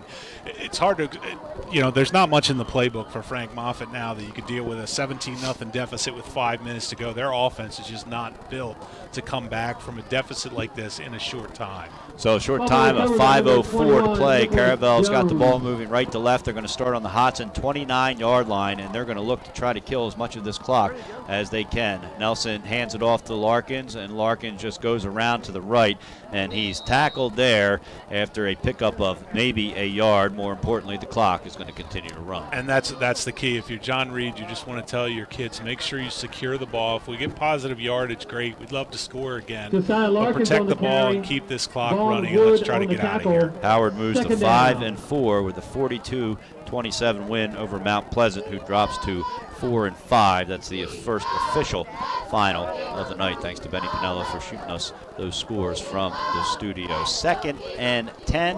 Ball still on the 29-yard line. Again, Caravel struggling to get the play in. At least it appears like that to us.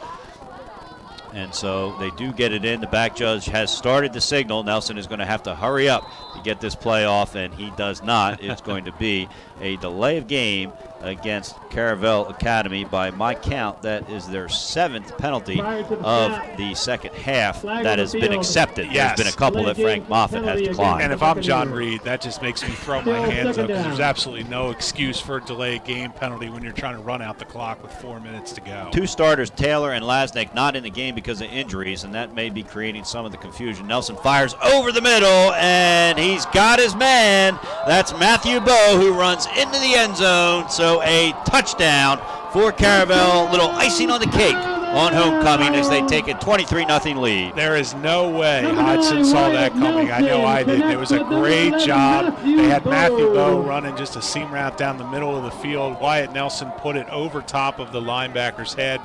Just nothing he could do, and the big tight end comes up with the catch and rambles into the end zone. Big touchdown. So for Matthew Bowe, that is his first touchdown of the season. He's another transfer from Eastern Christian Academy. Maverick Jackson is on. The kick is up, and it is good. So with 4:02 to play here at Bob Peoples Stadium, Caravel Academy has taken a 24-0 lead over Hodgson. You're listening to Fox Sports 1290 Game of the Week. You're watching it live on 302 Sports. We'll be right back for the end of this one.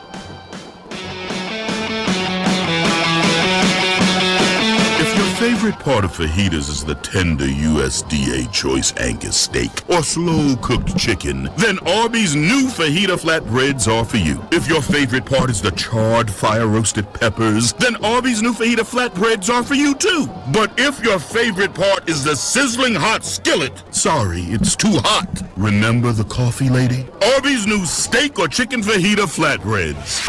Arby's, we have the meat.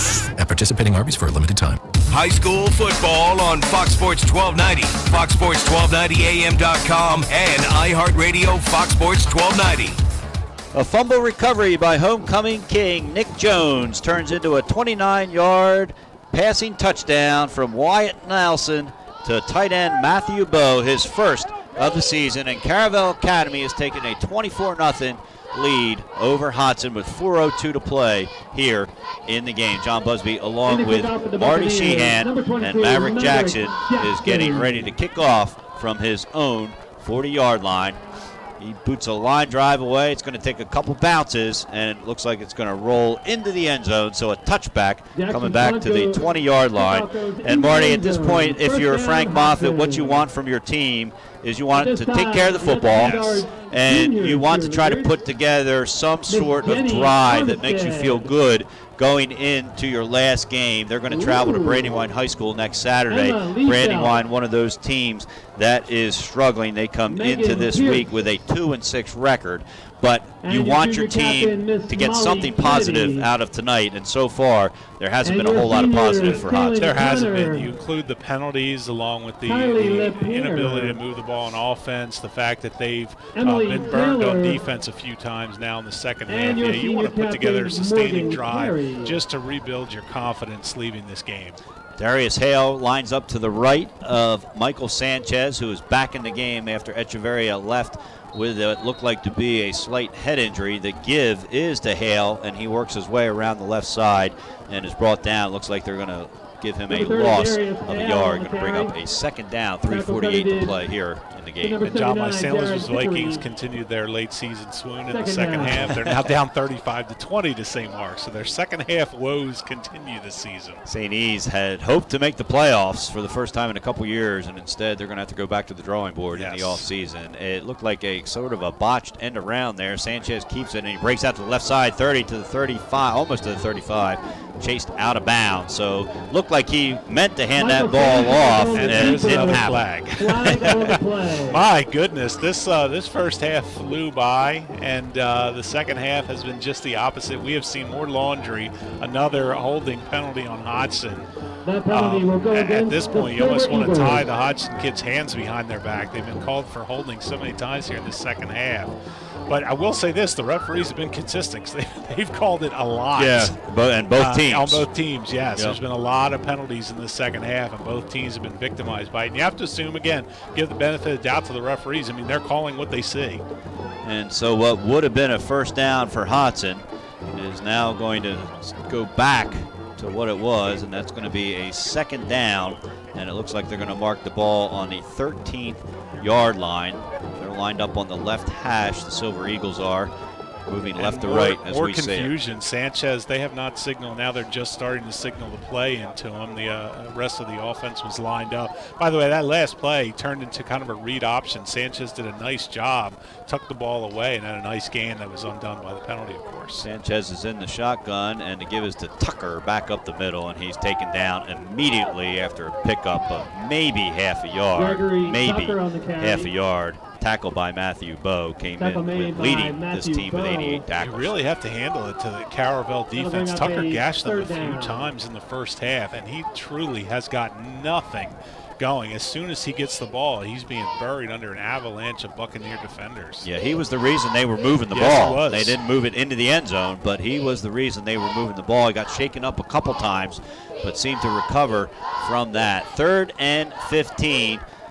Sanchez drops back, and a quick pass over to the right side, and brought down is Daniel Douglas, well short of the first down, and the clock continues to run. It's going to bring up a 4th, and it looks like about a 7. We'll see where they end up marking the ball. I actually think there's another penalty on Hodgson on this play.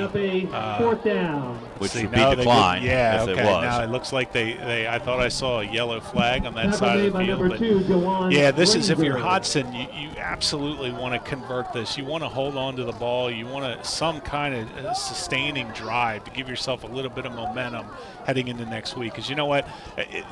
Beating Brandywine is probably a given, but you want to leave this game with some good feelings as well. So they're going to snap the ball. Sanchez has it, and he, just as he was getting ready to take off, he gets brought down by Coleman Jackson, the big sophomore lineman there. So nothing going there, and that's going to be a turnover on downs, and Caravel's going to take over with a minute 20 to play, and I would imagine that we'll see Wyatt Nelson take a couple knees. Some victory formations here from Caravel. You would think so. The backyard brawl, they added their little kind of touchdown there last to make sure they got a message across. And actually, it's something they needed Wyatt Nelson to experience some success, and he's done that tonight a couple of times. He's looked really good to me. He's put some throws on the money that have been dropped. He's also thrown a couple others. You know, he's had 2 touchdown passes tonight, which coming in for the season, he only had 3. So he's had a really nice evening. Yeah, and he looks confident. He does. I think that's a big part of it. He's not only physically throwing the ball well, he looks like he knows what he's doing. And so he's going to hand the ball off there, and the running back is knocked down. That's Ethan DeRegis, the sophomore. So John Reed getting a couple of backups in here for this last minute of play. We're at 1:17. Caravel with a 24-0 lead. They're going to go away with a homecoming win. They're going to move to 6-3, and they're going to pick back up. They had won in 2013 and 2014 in this series. Last year, Hodgson wins 22-20, and so Caravel is going to go back and pick up a win in this backyard brawl. Next year, this game, of course, will be played at Hodgson. 53 seconds to play, 24-0. Caravel with the lead, moving right to left as we see it. They are on the 18-yard line of Hodgson. Nelson is under center, and it's a quick give up the middle and a pickup of about 4 yards. Clock is going to continue to run. 34 seconds left to play. They still are unpiling this and haven't started the game clock, and so my guess is this may very well have been the last play of the game. And you know what? We'd love to tell people what the odds are of Caravel securing a bid next week, but the truth is we just don't know. The Capital Christian Academy is an out-of-state team. John Reed said that they were considered the level in Delaware of a good D2 team, so really we don't know enough about them to make a determination on how Caravel is going to fare next week. And that is going to do it. 2-1-0. This homecoming game is over, and the backyard brawl ends with a 24-0 victory for the Caravel Bucks over the Hodgson Silver Eagles. When we come back, it'll be the Concord Pet Foods and Supplies post-game show. You're listening to the High School Football Game of the Week on Fox Sports 1290 and watching it live on 302 Sports. Caravel 24, Hodgson 0.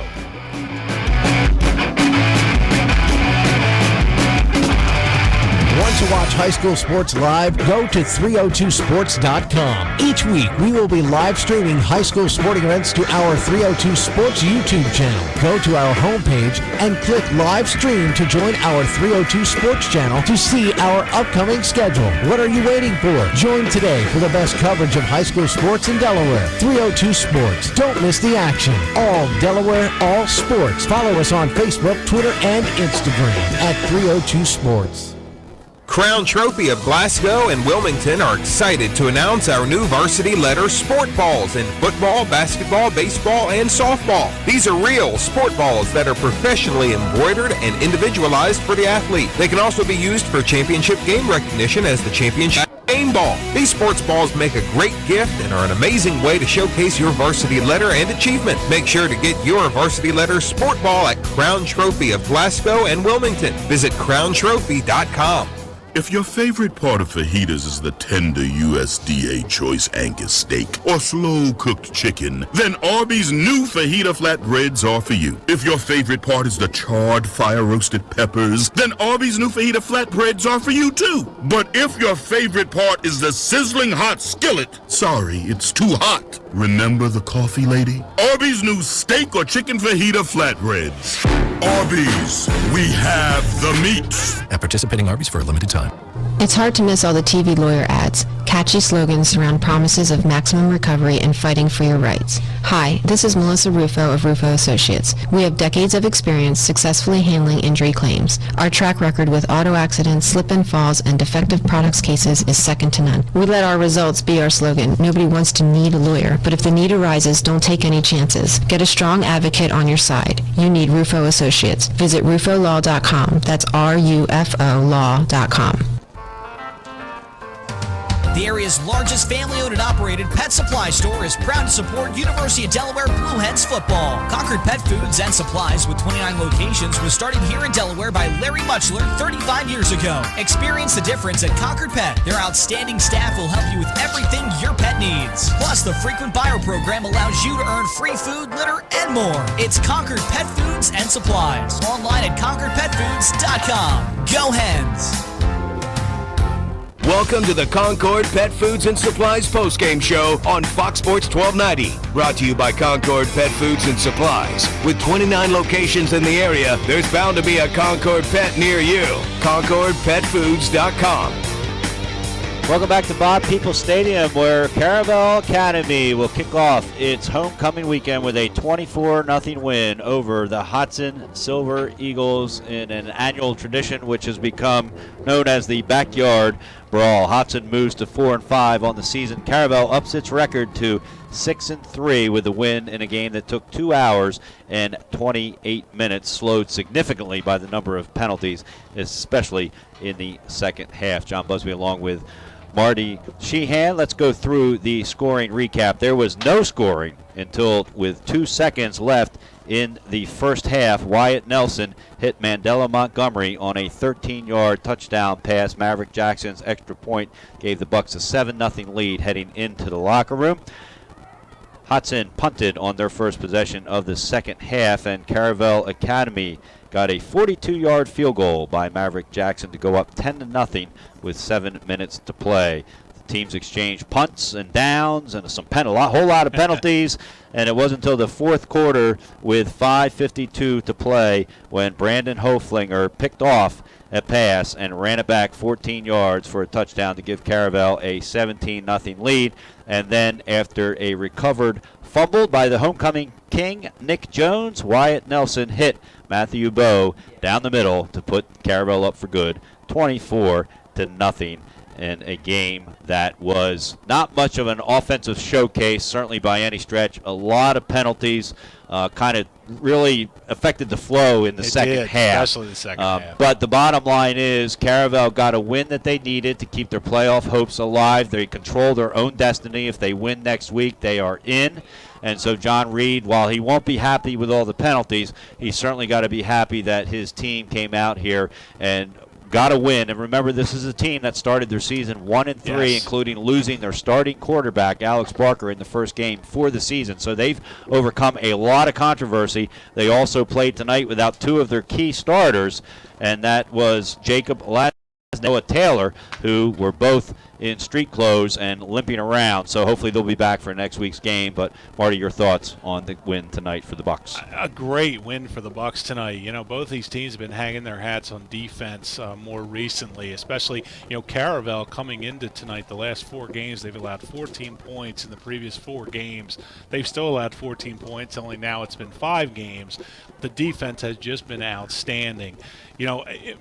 Missing for Hodgson, missing Jacob Lasnik and Noah Taylor for Caravel were huge losses on offense. So we know that kind of made things a little more convoluted on the offensive side for them. They may not able to do exactly what they had done coming into tonight, but they rebounded nicely. They moved the ball in the second half.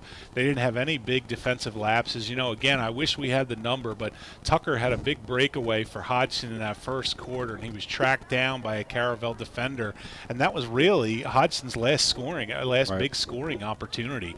They weren't able to get anything going after that. In the second half, the Caravel defensive line was fantastic. The secondary shut down the receiving core. They weren't able to get anything going. So, I mean, all in all, I'm just incredibly impressed with Caravel's defense. And I will say Hodgson played very well defensively, too. They were on the field a lot. And they got worn down. I mean, Caravel would I think you said at one point in the second half, when they had possessions, they held it for 4, 5, 6 minutes at a clip. Yeah, I think we both agreed and both said it on the air that the first half, you think you see a 0-0 score until 2 seconds left in the first half. You think it's a defensive battle. Yes. It really wasn't a defensive battle. It was more of a lack of an offense. Whereas here in the second half, I agree with you, Caravel's defense really was the difference in shutting completely down the Hodgson offense and allowing their team to pick up a few points along the way. All right, a couple quick out-of-town scores for you. Middletown leads Newark 55-18 late in the fourth, so the Cavaliers are going to move to 9-0, and so we're going to see them play next week. We'll talk more about that game in a minute. Final, St. Mark's 35, St. E's 20. Smyrna leads Cape 56-16 with a running clock. Smyrna will be the first team to officially get a berth in the state tournament, as that will clinch the Henlopen North for them, and then it will be a matter of whether they get the number 1 seed or Middletown gets the number 1 seed. As you pointed out, if the season ended today, it would be Middletown. Yes. Middletown still got a tough game against Concord next week, where Cape has a much easier game. Appoquinimink leads AI 28-14 in the fourth, and Glasgow stays undefeated. They're going to move to 9-0. They lead Dickinson 52-6. And to add one more, Milford has come back and taken a 28-18 mid-fourth quarter lead over Del Mar. So that's a big comeback for Milford. They could not afford a second loss. Yeah, and so they're 7-1 after that loss to Woodbridge last week, and they're trying to stay there because there's no guarantee that they're going to finish 9-1 and get a playoff berth. No, there's not. Because in that Division II, it's been proven over the years, sometimes you could have one loss and still get left not make the playoffs. So, all right, these two teams we watch tonight, they're going to close out their season next week. Hodgson will do it Saturday morning at Brandywine High at 10:30. Caravel Academy hosts Capital Christian Academy right here.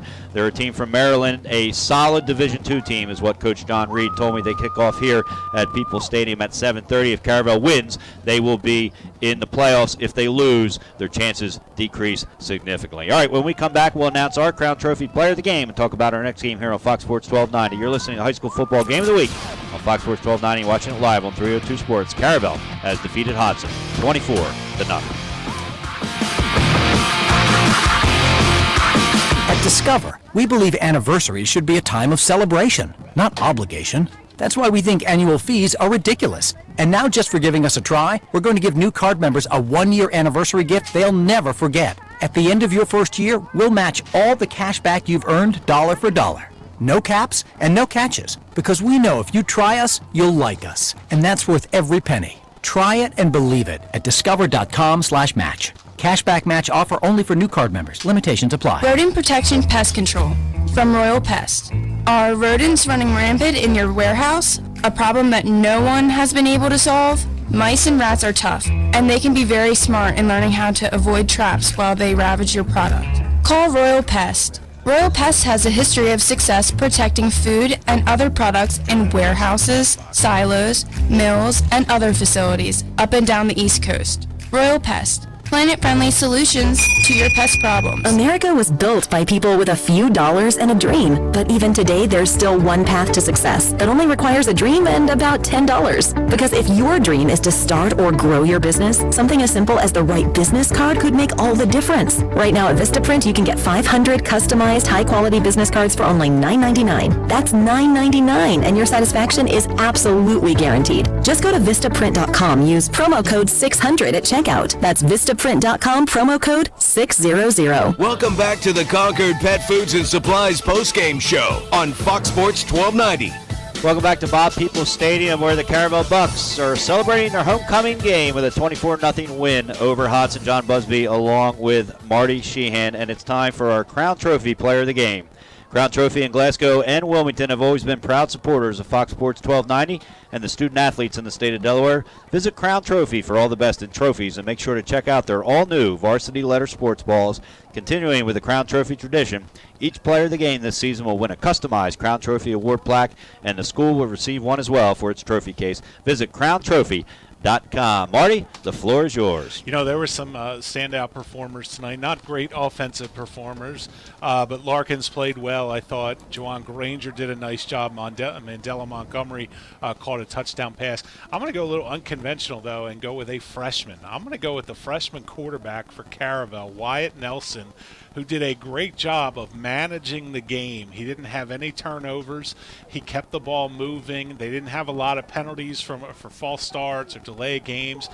He threw 2 touchdown passes, which almost equaled his season total coming into tonight. And I just think, you know, he took over for Alex Barker, who was going to be the big stud of this team this year, and he's steadily gotten better and better. And what he showed me tonight with his arm and with his mind is that he's going to be really someone to watch over the next 3 years. So for my money for the Crown Trophy Player of the Game, I'm going with freshman quarterback Wyatt Nelson. Congratulations to Wyatt Nelson, and Crown Trophy, as they do for all our Crown Trophy players of the games, they will get him a beautiful plaque, one for him at home and one for the showcase here at Caravel Academy. All right, next Friday night we'll be in Cowbell Country in Middletown.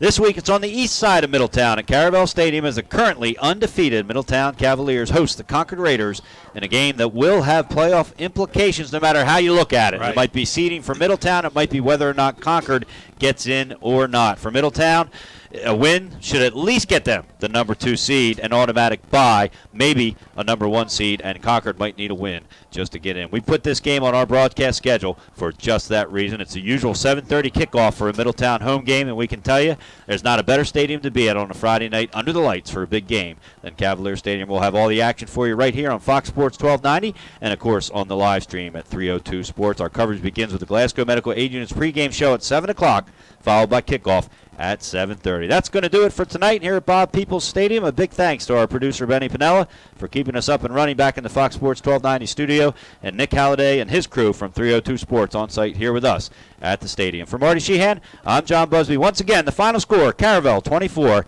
Hodgson 0. From here in Bear until next week from Middletown High School, have a great sports week. This has been the Delaware High School Football Game of the Week on Fox Sports 1290. Online at foxsports1290am.com and on